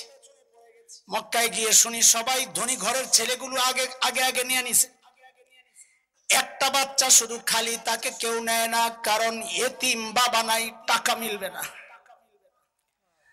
আমি চিন্তা করলাম খালি হাতে যাওয়ার চেয়ে ওই এতিম বাচ্চাকে দেখে নেওয়া যায় কিনা। বলে, আরে বোন আমিনার ঘরে ঢুকে ওই বাচ্চার চেহারার দিকে তাকায় আর চোখ ফিরাইতে পারি না, আরে কি ছাদের টুকরা। দৌড়ে যখন বুকে জড়াইয়া নিলাম, আমার কাছে মনে হলো আমাকে জড়াইয়া ধরে রাখছে, ছাড়া দিতে পারি না। স্বামীকে যেয়ে বললাম, এই মনে হয় বড় একটা নিয়ামত পেয়ে গেছি, খালি হাতে যাওয়ার চেয়ে এতিম বাচ্চাকে নিয়ে নিয়ে চলেন। স্বামী বলে, নাও, কোনো সমস্যা নেই। বলে, আমি আমার বাচ্চারে কোলে নিয়ে স্বামী আমার সামনে বাহনের মধ্যে যেই উঠলাম, অমনি বাহনটা ধপাস করে বসে পড়লো। গুতা দেই কত ভাবে, ওঠে না ওঠে না। হযরতে হালিমা বলেন, আমার একটু একটু সন্দেহ লাগা শুরু হয়েছে, কারণ ইতিমধ্যে অনেক কিছু বুঝে ফেলছি, যে মেহমান নিছি এই মেহমান জানতেন মেহমান না। বলে, আমি আমার স্বামীকে বললাম, দেখি একটু নেমে দাঁড়ান তো দেখি, আপনি দেখি। বলে, যেই না আমার স্বামী একটু নেমে দাঁড়াইছে, অমনি বাহন আবার লাফ দিয়ে উঠছে। আমি আমার স্বামীকে বললাম, দেখি আবার একটু সামনে বসেন তো দেখি। যেই না সামনে বসছে, অমনি বাহন আবার ধপাস করে বসে পড়ছে। বলে, এইবার আমার আর বুঝতে কষ্ট হয় নাই, যা বুঝার বুঝে গেছি। স্বামীকে বললাম, বুঝেছি, যে নেয়ামত পেয়েছি আল্লাহ চান না ওই নেয়ামতকে আপনি পিঠ দিয়া বসেন, যায় পিছনে বসেন তো দেখি। হযরত হালিমা বলেন, যেই না আমার স্বামী পেছনে যায় বসলো, অমনি বাহনটা লাফ দিয়ে উঠে এবার সবার আগে আগে দৌড়ায়। এরে দোস্ত, খেয়াল করো, আমার দ্বিতীয় ইনজেকশন, আমি সংক্ষেপে দৌড়াইতেছি। আল্লাহ তাআলা দুনিয়াবাসীকে দেখায় দিয়েছেন, এই মানুষ দেখো, আমার নবী, আমার প্রিয় হাবিব এখনো ছোট শিশু, দুধের বাচ্চা। তাতেও কি আমি আমার হাবিবের দুধ মা, আপন বাবা, দুধ বাবা, তাকে পর্যন্ত পিঠ দিয়া বসতে দেই নাই, পেছনে যায় বসো, বেয়াদবি করবা না। আরে মুসলমান পোড়া কপাল, নবুয়ত পাওয়ার পর, এত এত ত্যাগ স্বীকার করার পর, মুসলমানদের এই জমিনে নবীর ইজ্জত নিয়ে কুলাঙ্গাররা ছিনিমিনি খেলে, তুমি মুখে কষ্টিপ লাগায় বসে থাকো। যেই না আলেমরা প্রতিবাদ উঠায়, তুমি তাদের বিরুদ্ধে অবস্থান নাও, জঙ্গি বলো, হেফাজতি বলে গালি দাও। কথা ঠিক কিনা? হায় হায় হায়, হেফাজতি বলে তুমি যে গালি দাও, তুমি কারে গালি দিলা? এই হেফাজতি মানে কি? নবীর ইজ্জত হেফাজত। এটা যদি গালি হিসাবে হয়, খোদার কসম ইমান চলে যাবে। কথা মুফতি সাহেব, খোদার কসম খাওয়া বললাম, ইমান চলে যাবে। এরে মুসলমান, ইমানদাররা তো ক্ষমতা থেকে কাউকে নামাতে চায় না, কারো ক্ষমতায় ওঠার সিঁড়িও আমরা হতে চাই না। ক্ষমতার হালুয়ার ভাগ বটোয়ারা তোমরাই কইরা খাও, আমগো লাগবে না। আমরা ইমানদারদের একটাই প্রাণের দাবি, তুমি তোমার বাবাকে যতটা ভালোবাসো, আমি আমার নবীকে তার চেয়ে বহু গুণ বেশি ভালোবাসি। এটা আমার ইমান। এটা কি? নাইলে আল্লাহর আযাব আসবে, নাইলে আল্লাহ নিজেই বলেছেন, কুল ইন কানা আবাউকুম ওয়া আবনাউকুম ওয়া আজওয়াজুকুম ওয়া আশীরাতুকুম ওয়া আমওয়ালুন ইকতারাফতুমুহা ওয়া তিজারাতুন তাখশাউনা কাসাদাহা ওয়া মাসাকিন তারদাউনাহা লাকুম মিনাল্লাহি ওয়া রাসূলিহি ওয়া জিহাদিন ফি সাবিলি। বলে 8টা বিষয়ের উপর যদি 3টা বিষয়কে প্রাধান্য দিতে না পারো, আল্লাহ, আল্লাহ রাসূল, জিহাদ ফি সাবিলিল্লাহ, ফাতারাব্বাসু হাত্তা ইয়াতিয়াল্লাহু বিআমরি, আল্লাহর আযাবের অপেক্ষা করো। আমরা আল্লাহর আযাবকে ভয় পাই, সেজন্য নিজের জীবনের কোনো চিন্তা করি না। নিজের জীবনকে তুচ্ছ করে আমরা একটাই আন্দোলন করি, একটাই দাবি জানাই, সব বরদাস্ত করা হবে। এই জমিনে আমার নবীর বেইজ্জতি বরদাস্ত করা হবে না। দুনিয়ার সব বেয়াদবদের বিচার হয়, বাবাকে গালি দিলে বিচার হয়, স্বামীকে গালি দিলে বিচার হয়, নেত্রীকে গালি দিলে বিচার হয়। আমার নবীকে যে কুলাঙ্গার গালি দিবে তারও বিচার করতে হবে। বিচার একটাই, মালিক যা বলেছেন সূরা তাওবা আয়াত 12, ফাকাতিলু আইম্মাতাল কুফর। আমরা একটাই বিচার চাই, আল্লাহর নবীকে যে কুলাঙ্গার গালি দিবে, দিন ক্রিয়া যে তাচ্ছিল্য করবে, দাড়ি টুপি দিয়ে যে তাচ্ছিল্য করবে, তার একটাই বিচার চাই, মৃত্যুদণ্ড দিতে হবে, মৃত্যুদণ্ড দিতে হবে।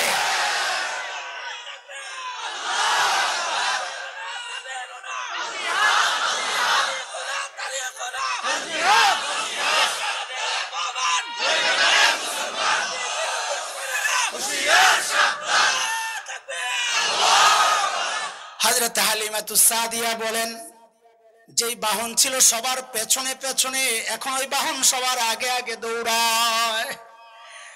তাইফের মেয়েরা জিজ্ঞেস করে, হালিমা কি খাওয়াইছো ওটারে ভিটামিন? না না না, এটা বাহনের কোনো কারামতি না, আমি এক বড় আজীব মেহমান পাইছি, এটা আমার মেহমানের কারামতি। আল্লাহু আকবার।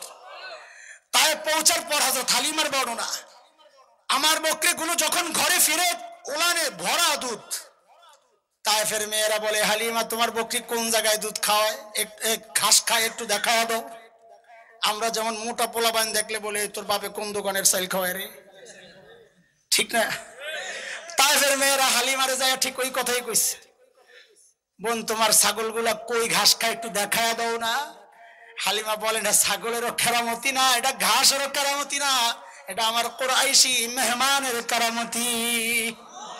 বাদ দাও, বরকত আর কত বলবো, অনেক হাজার হাজার বরকত। চলো আমার নবী কেমন সুন্দর ছিলেন এটা বলে শেষ করে দিই। ইনজেকশন রয়ে গেছে, আখেরি দিব ইনশাআল্লাহ। কত সুন্দর ছিলেন আমার নবী, আল্লাহু আকবার। হযরত হালিমাতুস সাদিয়ার ছোট্ট একটা মেয়ে ছিল, সীমা, কি নাম? ওই মেয়ে বকরি টকরি চড়ায়, ঘরে আর কাজের লোক নাই। তো একদিন বকরি নিয়ে ফিরতে ফিরতে দেরি হয়ে গেছে, হালিমা গেছে রাগ হইয়া, তাড়াতাড়ি আসতে পারো, মেয়ে মানুষ টেনশন লাগে, মা তো। সীমা করছে মাইন, অভিমান, কাজও করি, বকাও শুনবো, যাও, আমি যাব না। তো হালিমা তো বুঝছেন যে তোমার কোন জায়গায় ধরলে তুমি সোজা হইবা, আস্তে করে বলে দিচ্ছেন, ও যাইবা না, আমার কি, তোমার কুরাইশি ভাই না খায়া থাকবো, আমার কি।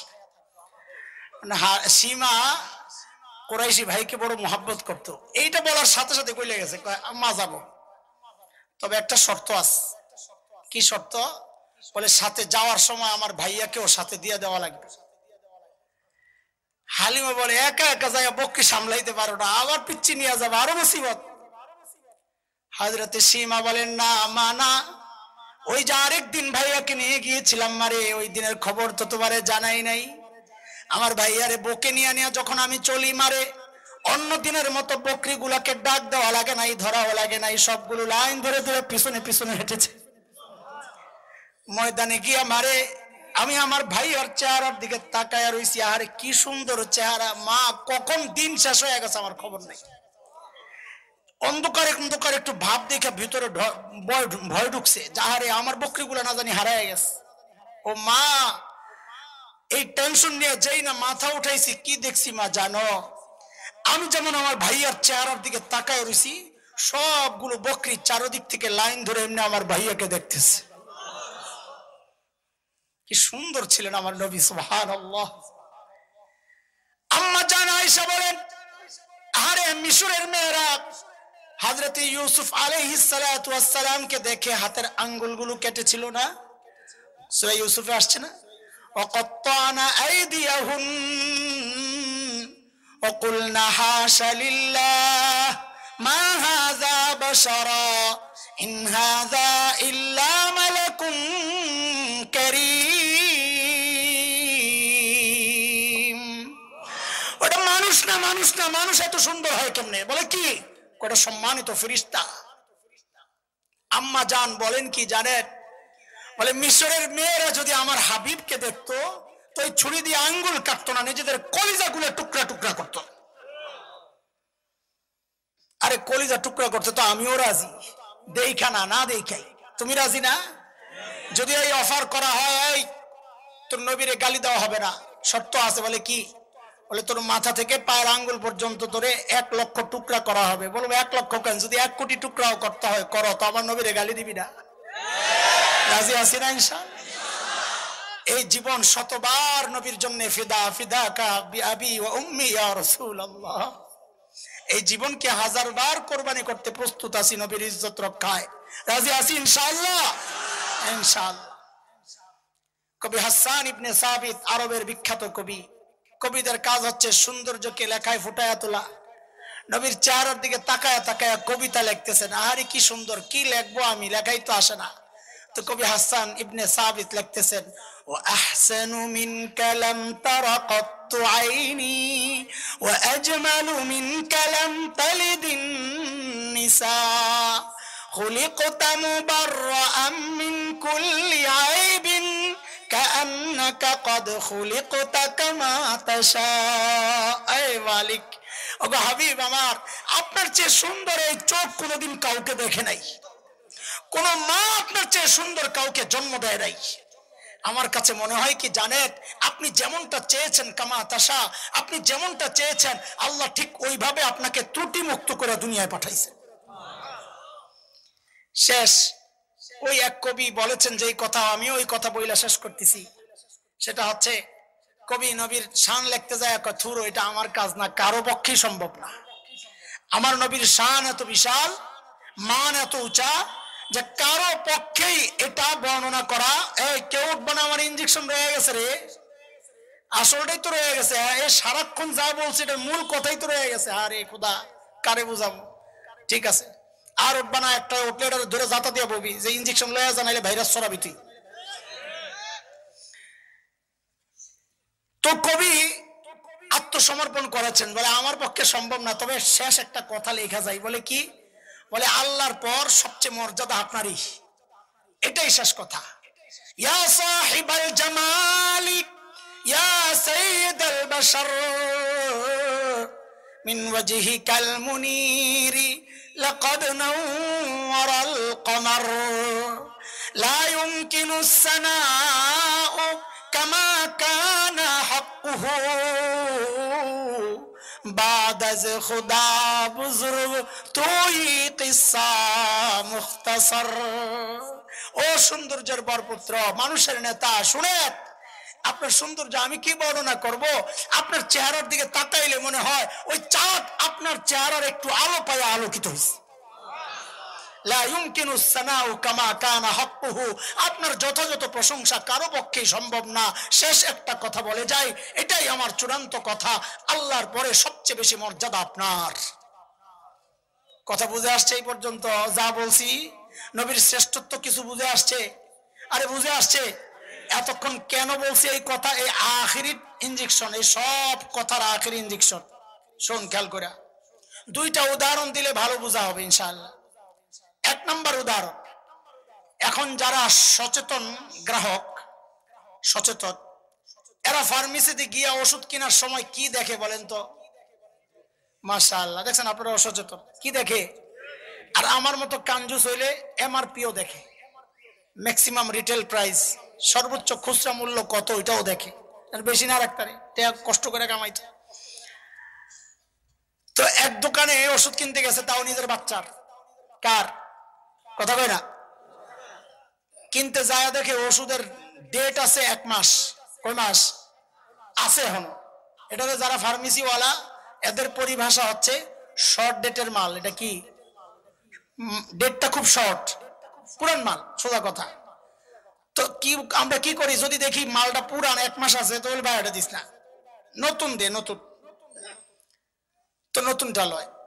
আর যদি দেখে 1 মাস ডেট ওভার হয়ে গেছে, খাওয়াইবেন ওই ওষুধ নিজের পোলারে, এটা ওষুধ না বিষ, বুঝা বললেন? আগে বলি পরে পোল্টি মারবেন না, এটা কি?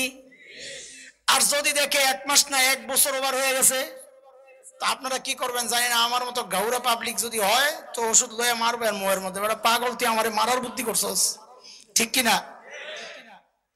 উদাহরণ নাম্বার 1, এই উদাহরণ থেকে পোল্ট্রি মারবেন না আল্লাহর বস্তে, আগে থেকে কয়ে রাখি। উদাহরণ নাম্বার 2, নতুন জামাই গেছে বিয়ে করবার জন্য, রাস্তায় জ্যাম, ওই যে খালি জ্যামের মেশাল উদাহরণ, আজকে আমারে যা পাইছে, রাস্তায় জ্যাম, দিনও ছোট, দুপুরে বিয়ে শাদীর পরে খাওয়া দাওয়ার কথা ছিল, আস্তে আস্তে আসর হয়ে গেছে। তো জামাই তো আখের শ্বশুর চিন্তা করছে কদিন পরে তো আমারই মেয়ের জামাই, কষ্ট দিয়া লাভ কি, এটা তার বক্তা না, বলে আগে ওয়াশ করালো না এরপরে খাওয়ান পাবলিক যাইতেছে গা, এটা তো জামাই, বিয়ে পরে আমারই তো জামাই, আগে খাওয়ালো, তো খানায় বসাই দিছে আগে। আরে হয়নি আপনাকে এরকম কথা কয় না, আসতে দেরি হলে বলে না যে খাওয়া দাওয়ার পর্বটা আগে শেষ হোক, আগদ পরে হবে, বলে না? তো খাইতে বসছে, জামাই বাবুর সামনে বিশাল প্লেট, আস্তা খাসি, আস্তা মুরগি, বিভিন্ন কাবাব, এই বিভিন্ন এই যত আয়োজন আছে সব সেরা সেরা জিনিসগুলা দিয়া এটারে সাজাইছে। সাজাইনি আপনার দেশে? কানসা বলে সাজাইনি, আরে আগে তো জানলাম না। তো জামাই বাবু ওই মজাদার সুস্বাদু এবং দামি খাবারের দিকে তার মনোযোগ নাই,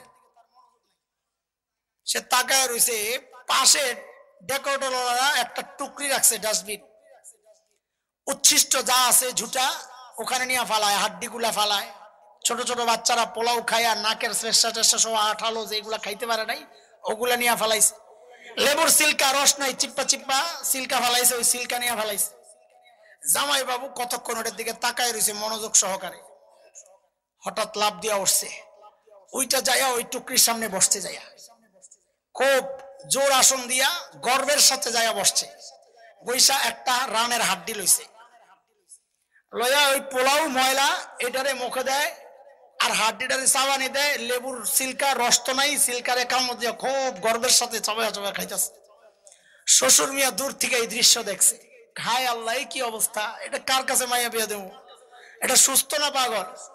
এই কথা কও, এই জামাই সুস্থ না পাগল? পোল্ট্রি মারবি না আল্লাহর রাস্তে, বুঝা শুনা কর, চুপ থাক আর না সত্যটা বল, এই জামাই সুস্থ না পাগল? সবাই সবাই একসাথে, এই জামাই সুস্থ না পাগল? আল্লাহর রাস্তে ভাই তোরা পোল্ট্রি মারিস না, যা করে আল্লাহ। হ্যাঁ, শেষ রাত, এই জামাই কি কোন শ্বশুর, সুস্থ শ্বশুর এই জামাইরে মাইয়া দিব?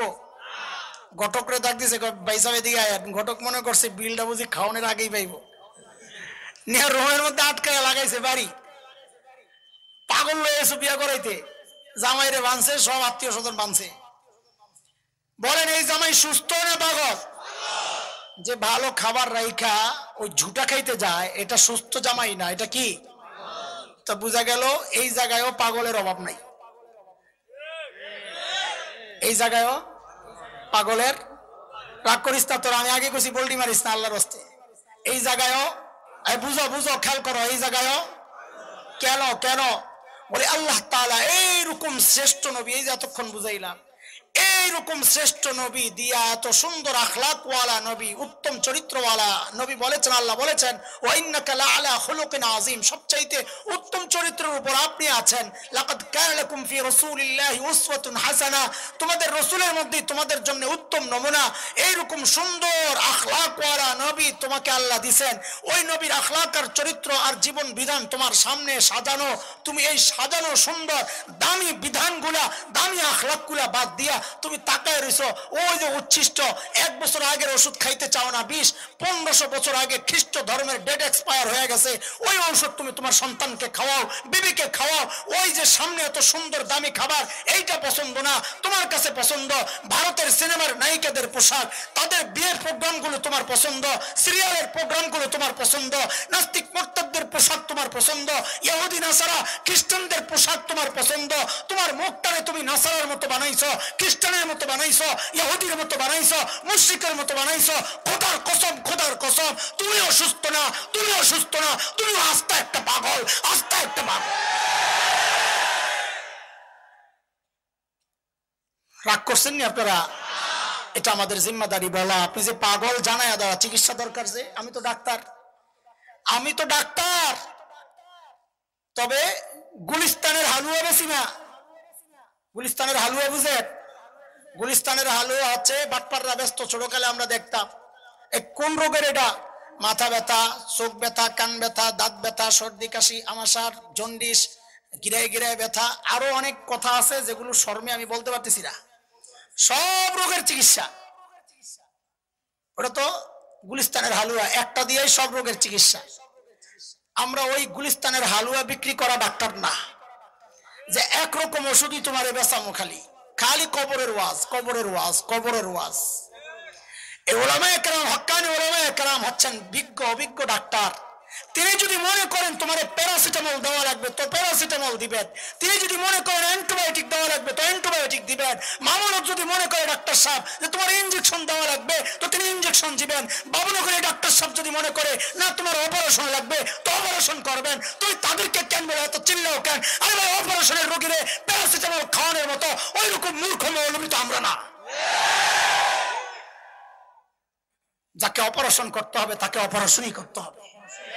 যদি কোন ডাক্তার সিরাপ খাওয়ায়, ডাক্তার না, এটা জালেম। এটা কি? জালেম। হাতুড়ে ডাক্তার চিনো? হাতুড়ে ডাক্তার বিপদের সময়, ডিকশনারিতে যেটা লেখা আছে, বিপদের সময় হাতড়াইয়া পায় না যে কি করিবে সে। এর নাম কি? হাতুড়ে ডাক্তার। বিপদের সময় হাতড়াইয়া পায় না যে কি করিবে। এই মৌলবীরা ওই হাতুড়ে ডাক্তার না, তারা যখন যেই ডাক্তার যেই চিকিৎসা দেওয়া দরকার ওইটাই দেয়। তোমার চোখের পানি ফালায়া বোঝানো দরকার তো তোমার ওই সিরাপ, মিষ্টি সিরাপই খাওয়াবে। তোমার একটু হালকা ধমক দিয়ে যদি অ্যান্টিবায়োটিক খাওয়ানো দরকার হয় সে অ্যান্টিবায়োটিকই খাওয়াবে। আর যদি সার্জনের কাছে যাও, মামুল হক সাহেব বলেছেন কয়েকদিন আগে এক জায়গায়, আমারে আপনারা কি জন্য প্যারাসিটামলের ডাক্তার মনে করেন? আমি তো সার্জন। সার্জনরে দাওয়াতের উসুল শোনায় লাভ নাই। আমি দাওয়াতের মেহনত করতেছি না, আমি তো উম্মাহকে জাগানোর মেহনত করতেছি। একটার সাথে আরেকটারে কেন করে মিশায়া দেন? খালি নসিহত। একটু আস্তে কথা যায় না? একটু আস্তে কথা যায়। আস্তে তো তুই কইতেছস, আস্তে তুই কইতেছস না তো তোর কথা শুনে না তো তুই শোনা। ঠিক আছে, আমরা চুপ হয়ে গেলাম, তুই শোনা। তোরা নরম নরম কথা বইলা শোনা যে বাংলাদেশ থেকে সব মূর্তি নামান শোনা। আমরা কোনো কথা কমো না, কসম আল্লাহ, কসম আল্লাহ, কোনো কথা বলবো না। তোমরা নরম সুরে যায় দাওয়াত দিয়া বুঝাও যে হ্যাঁ সব মূর্তি নামান। দেখি শুনিনি? আল্লাহ এটা জানেন ভালো করেই। যাই নাই বলছেন ওয়ালিয়াজিদু ফীকুম গিলজা। সব জায়গায় মিনমিন চলে না। মিনমিন চললে আর জিহাদ ফরজ হইতো না। কথা কও ঠিক কিনা? আল্লাহ সহি বুঝদান করেন। শেষ কথা, আমার শেষ একটা আরজি করে আমি বয়ান শেষ করব। এই যে সামনে এত দামি দামি খাবার, একটু খাইতে মন চায় না? একটু জামাই বাবু টেনশনে শেষ, খাইতে পারে না। জামাইরা তো খাইতে পারে না, এত ডরে শেষ। মাইয়া তো 2 দিন আগের থেকে খানা বন্ধ, জামাই তো শ্বশুর বাড়ি যাইয়া খাইতে পারে না। টেনশন, এটা অজানা একটা আশঙ্কা কাজ করে। তো তখন বলে এই একটু খা, একটু খা, অন্তত বুঝা যে খাইছস, রাগ করে রাস্তায়। তা আমিও আপনাকে বলি ভাই একটা গোস্তের টুকরা তো অন্তত খান। কথা কর। যারা সব খায় আগর কোনো কোনো কথা নাই, যারা একেবারেই খাইতে চায় না ওই জামাইরে বলতেছি ভাই তুই একটা গোস্তের টুকরা খাইয়া অন্তত শ্বশুর বাড়ির লোকদেরকে জানান দে যে আমি পাগল না, আমি সুস্থ। কয় টুকরা? আরে কয় টুকরা? কথা বলে। পোল্টি মারবি না তো? সত্যি কথা। হাত উঠায় আল্লাহু আকবার। পোল্টি মারবি না তো? নামা হাত। রসুলের অসংখ্য আখলাক আর চরিত্র আর সুন্নাহ থেকে আমি একটা টুকরা চাইছি তোর কাছে। ও ভাই, যার দাড়ি নাই একজন আল্লাহর বান্দা দাঁড়ায় কো যে আমি খাইলাম নবীর সুন্নত থেকে একটা টুকরা, এই জিন্দেগি তার কোনোদিন দাড়িতে হাত দিব। দাঁড়াও একজন, আল্লাহু আকবার। যার দাড়ি আছে সে না, যার দাড়ি নাই সে দাঁড়াবে। মারহাবা, আল্লাহু আকবার, আল্লাহু আকবার। দাঁড়াও দাঁড়াও নবীর উম্মতেরা, দাঁড়াও সুস্থ নবীর উম্মতেরা, দাঁড়াও। আল্লাহু আকবার। দাঁড়াও, আরো দাঁড়াও, আরো দাঁড়াও। এই যারা আছে মাদ্রাসার ছাত্র না, যারা আছে সে না, মাদ্রাসার ছাত্র না, যারা আছে সে না, যার দাড়ি নাই কাটতেছে এতদিন, এখন থেকে ওয়াদা করবে আর কোনোদিন দাড়ি কাটবো না ইনশাআল্লাহ। আর দাঁড়াও, এই কোনা থেকে একজনও দাঁড়ায় নাই, সব দাঁড়ায় রয়েছে কি ওয়াদাওয়ালা পার্টি। আপনারা কি রাখবেন ইনশাআল্লাহ? আরে ইনশাআল্লাহ তো বলেন না, হাত ওঠায়া, হাত ওঠায়া। ইনশাআল্লাহ, ইনশাআল্লাহ দাড়ি সহই নবীর সামনে হাজির হবো ইনশাআল্লাহ। এটা নবীর সুরত। এটা কি? এই সুরতের অনেক দাম, সুরতের অনেক দাম। বসো বসো। খাজা আজিজুল হাসান মজজুব রহমতুল্লাহ আলাই, হাকিমুল উম্মতের বড় খলিফা।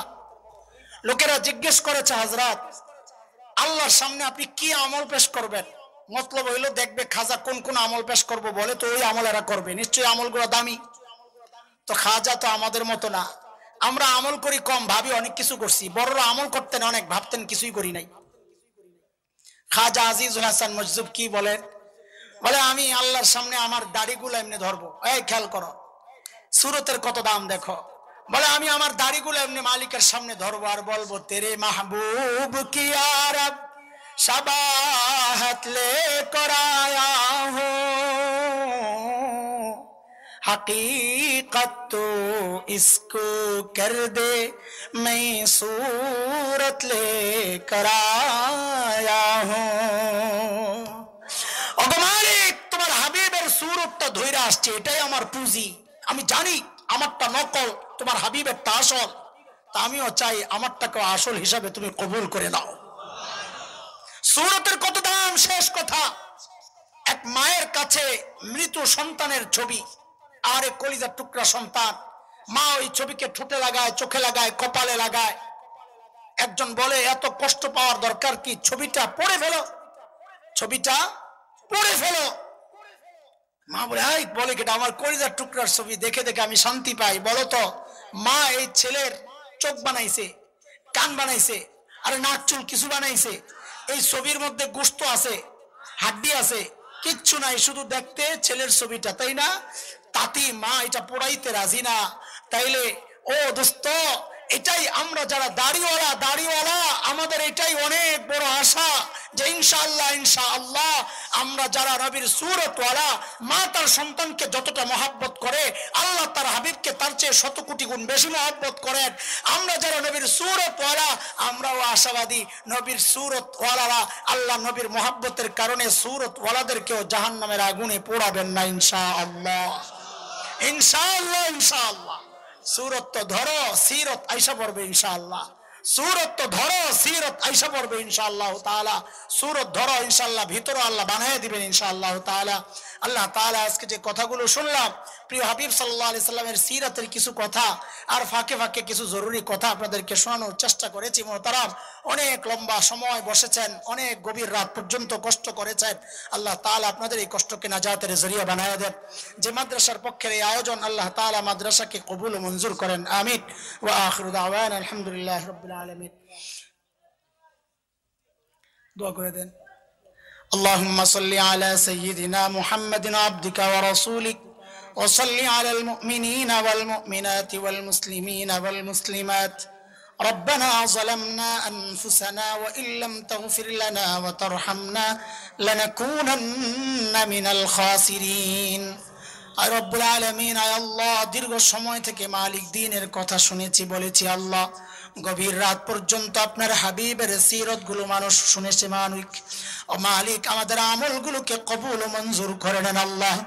আল্লাহ কোটি কোটি গুণ সওয়াব বাড়াইয়া এই আমলের বরকতে মালিক আমাদের আকাবির আসলাফ যারা দুনিয়া থেকে বিদায় নিয়েছেন, আল্লাহ দাদা দাদি, নানা নানি, শ্বশুর শাশুড়ি, আত্মীয় স্বজন, পাড়া প্রতিবেশী, ভাই ব্রাদার, আল্লাহ যারা কবরবাসী হয়েছেন, আল্লাহ আমাদের সকলের মুরব্বী আল্লামা আহমদ শফি নওয়ারাল্লাহু মারকাদা, আয় আল্লাহ আল্লামা নূর হোসেন কাসিমি নওয়ারাল্লাহু মারকাদা সহ আল্লাহ যারাই কবরবাসী হয়েছেন গো মালিক, আল্লাহ আমাদের আমলগুলোর ওসিলায় সকলের কবরগুলোকে জান্নাতের টুকরা বানায় দেন আল্লাহ।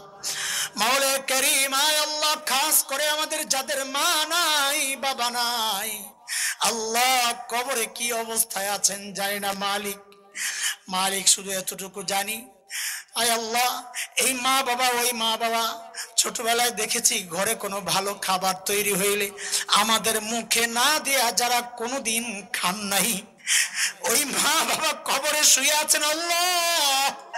আল্লাহ আমাদের সকলের মা বাবার কবরগুলোকে জান্নাতের টুকরা বানায় দেন আল্লাহ। আল্লাহ জান্নাতি খাবার, জান্নাতি পোশাকের ব্যবস্থা আপনি করে দেন আল্লাহ। মাওলা করিম, আয় আল্লাহ আমাদের বাবা মা যারা বেঁচে আছেন তাদেরকে সুস্থ সুন্দর নেক হায়াত ঈমানি জিন্দেগি দান করেন। আমাদের সন্তানদেরকে নেককার মুত্তাকি বানায়া দেন। দাজ্জালি ফিতনা থেকে আপনি হেফাজত করেন আল্লাহ। মাওলা করিম, আমাদের মধ্যে অনেকে অসুস্থ, মালিক আপনি সুস্থতার নিয়ামত দিয়ে দেন আল্লাহ। যারা ঋণগ্রস্ত, ঋণ থেকে মুক্তি দিয়ে দেন। ব্যবসা বাণিজ্যে বরকত দিয়ে দেন। কৃষকের ফসলে বরকত দিয়ে দেন। অভাবী মানুষের অভাব দূর করে দেন। বেকারদের কাজের ব্যবস্থা আপনি করে দেন আল্লাহ। যে ঘরে স্বামী স্ত্রীর অমিল, মালিক মোহাব্বতের সম্পর্ক আপনি বানায় দেন আল্লাহ। যে সন্তান বাবা মার অবাধ্য, ও মালিক ওই সন্তানকে বাবা মার বাধ্য বানায় দেন আল্লাহ। মাওলা করিম, বড় আশা নিয়ে হাত পেতেছি মালিক, গুনার বোঝা নিয়ে হাত পেতেছি আল্লাহ। এত গুনাহ হাত পাততেও তো লজ্জা লাগে। ভরসা একটাই, যেই মালিকের গোলামি করি ওই মালিকের নাম তো গফফার। যেই মালিকের গোলামি করি ওই মালিকের নাম তো রহিম ও রহমান ও করিম ও লতিফ ও রউফ। আল্লাহ গুনাহগুলো মাফ করে দেন, তারা দিয়েন না। কই যাব? আপনার দুয়ার ছাড়া আমাদের তো আর কোনো দুয়ার নাই। আপনি না বলেছেন ওয়ামাই ইয়াগফিরুয যুনুবা ইল্লাল্লাহ, আপনি ছাড়া মাফ করনেওয়ালা আর কেউ তো নাই। কার কাছে যায় ভিক্ষার হাতগুলা পাতবো? আল্লাহ আপনি যদি তাড়াইয়া দেন শয়তান খুশি হয়ে যাবে, আপনি মাফ করে দিলে আপনার হাবিব খুশি হয়ে যাবে মালিক। আপনার হাবিবকে খুশি করার জন্য হলেও আমাদের গুনাহগুলো মাফ করে দেন আল্লাহ, মাফ করে দেন। ভুল করেছি, আর করব না, মাফ করে দেন আল্লাহ। আল্লাহ মৃত্যুর যন্ত্রণা থেকে পানাহ চাই, কবরের আযাব থেকে মাফ চাই আল্লাহ, হাসরের পেরেশানি থেকে, জাহান্নাম থেকে মুক্তি চাই আল্লাহ। আল্লাহ আপনার আরশের নিচে একটু ছায়া চাই ও মালিক। আপনার হাবিবের কাউসার থেকে একটু পানি চাই আল্লাহ। কবুল ও মঞ্জুর করেন আল্লাহ। আল্লাহ এই মাদ্রাসাকে আয় আল্লাহ আপনি কবুল ও মঞ্জুর করেন আল্লাহ। নেককার মা তৈরির কারখানা মালিক আপনি এই হিসাবে কবুল ও মঞ্জুর করেন। মাদ্রাসার সমস্ত জরুরতকে আপনার কুদরতি হাতে মিটায়া দেন। সমস্ত ফিতনা থেকে এই মাদ্রাসাকে আপনি হেফাজত করেন। এলাকাবাসীর দিলের মধ্যে মাদ্রাসার জরুরত আর মহাব্বতের অনুভূতি আপনি ঢুকায়া দেন আল্লাহ। মাওলা করিম, মুহতামিম সাহেবকে কাসেম নানতুবির গুণ দিয়া সাজায়া দেন আল্লাহ। আসাতিজা কিরামকে শেখুল হিন্দের গুণ দিয়া সাজায়া দেন আল্লাহ। আল্লাহ যারা সহযোগিতা করেছেন অতীতে বর্তমানে আজকেও যারা করেছেন এই মাহফিল আয়োজনে, অর্থ দিয়ে, সময় দিয়ে, শ্রম দিয়ে, পরামর্শ দিয়ে, আল্লাহ যারা সহযোগিতা করেছেন মালিক আল্লাহ সকলের আমলকে নাজাতের জরিয়া বানায়া দেন আল্লাহ। আল্লাহ এই মানুষগুলো লম্বা সময় ধৈর্য সহ এ আমার মতো অযোগ্য মানুষের ভাঙ্গা গলার কথাগুলো শুনেছেন আপনাকে মোহাব্বত করে। এই জন্যে আয় আল্লাহ আপনার হাবিবকে মোহাব্বত করে এই জন্যে আমাদেরকেও করে আপনার হাবিবের সুরত ধরার কারণে। ও মালিক এই মানুষগুলাকে আপনি কবুল ও মঞ্জুর করেন আল্লাহ। আল্লাহ কবুল ও মঞ্জুর করেন। উম্মতের এই দলকে আলেমদের থেকে বিচ্ছিন্ন করার চক্রান্ত চলতেছে গো মালিক। আমরা এদেরকে বুক থেকে সরাইতে চাই না গো মালিক।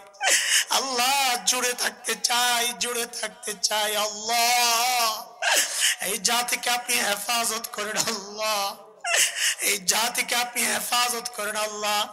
ওলামা একরামের মুহাব্বত দিলের মধ্যে বসায় দেন। ভুল বুঝানো হচ্ছে, ভুল বুঝা থেকে তাদেরকে হেফাজত করেন আল্লাহ। আল্লাহ ইমানদার হিসাবে মৃত্যু নসিব করিয়েন মালিক আল্লাহ। আপনার কাছে আমাদের শেষ একটা আরজি মালিক, মালিক শেষ আরজি মালিক। আয় আল্লাহ গুনাহ অবস্থায় কাউকে মৃত্যু দিয়েন না আল্লাহ, গুনাহ অবস্থায় মৃত্যু দিয়েন না আল্লাহ, গুনাহ অবস্থায় ডাক দিয়েন না আল্লাহ। আল্লাহ দুর্ঘটনার মৃত্যু দিয়েন না আল্লাহ, রোড অ্যাক্সিডেন্টের মৃত্যু দিয়েন না মালিক, আগুনে পোড়ার মৃত্যু দিয়েন না আল্লাহ। মালিক আল্লাহ এই জীবনকে আপনার দ্বীনের জন্য কবুল করেন আল্লাহ। আল্লাহ আলেম, সাহসী আলেমদের কণ্ঠগুলোকে স্তব্ধ করার চক্রান্ত চলতেছে ভাই আল্লাহ। আমার ভাইদেরকে আমাদেরকে আপনি হেফাজত করেন আল্লাহ। আল্লাহ মানুষের চক্রান্ত থেকে আপনি হেফাজত করেন আল্লাহ। রব্বানা ওয়ালা তাহমিল আলাইনা ইসরা কামা হামালতাহু আলাল্লাযীনা মিন ক্বাবলিনা ربنا ولا تحملنا ما لا طاقة لنا به واعف عنا واغفر لنا وارحمنا أنت مولانا فانصرنا على القوم الكافرين وصلى الله على سيدنا محمد وآله وصحبه أجمعين سبحان ربك رب العزة عما يصفون وسلام على المرسلين والحمد لله رب العالمين.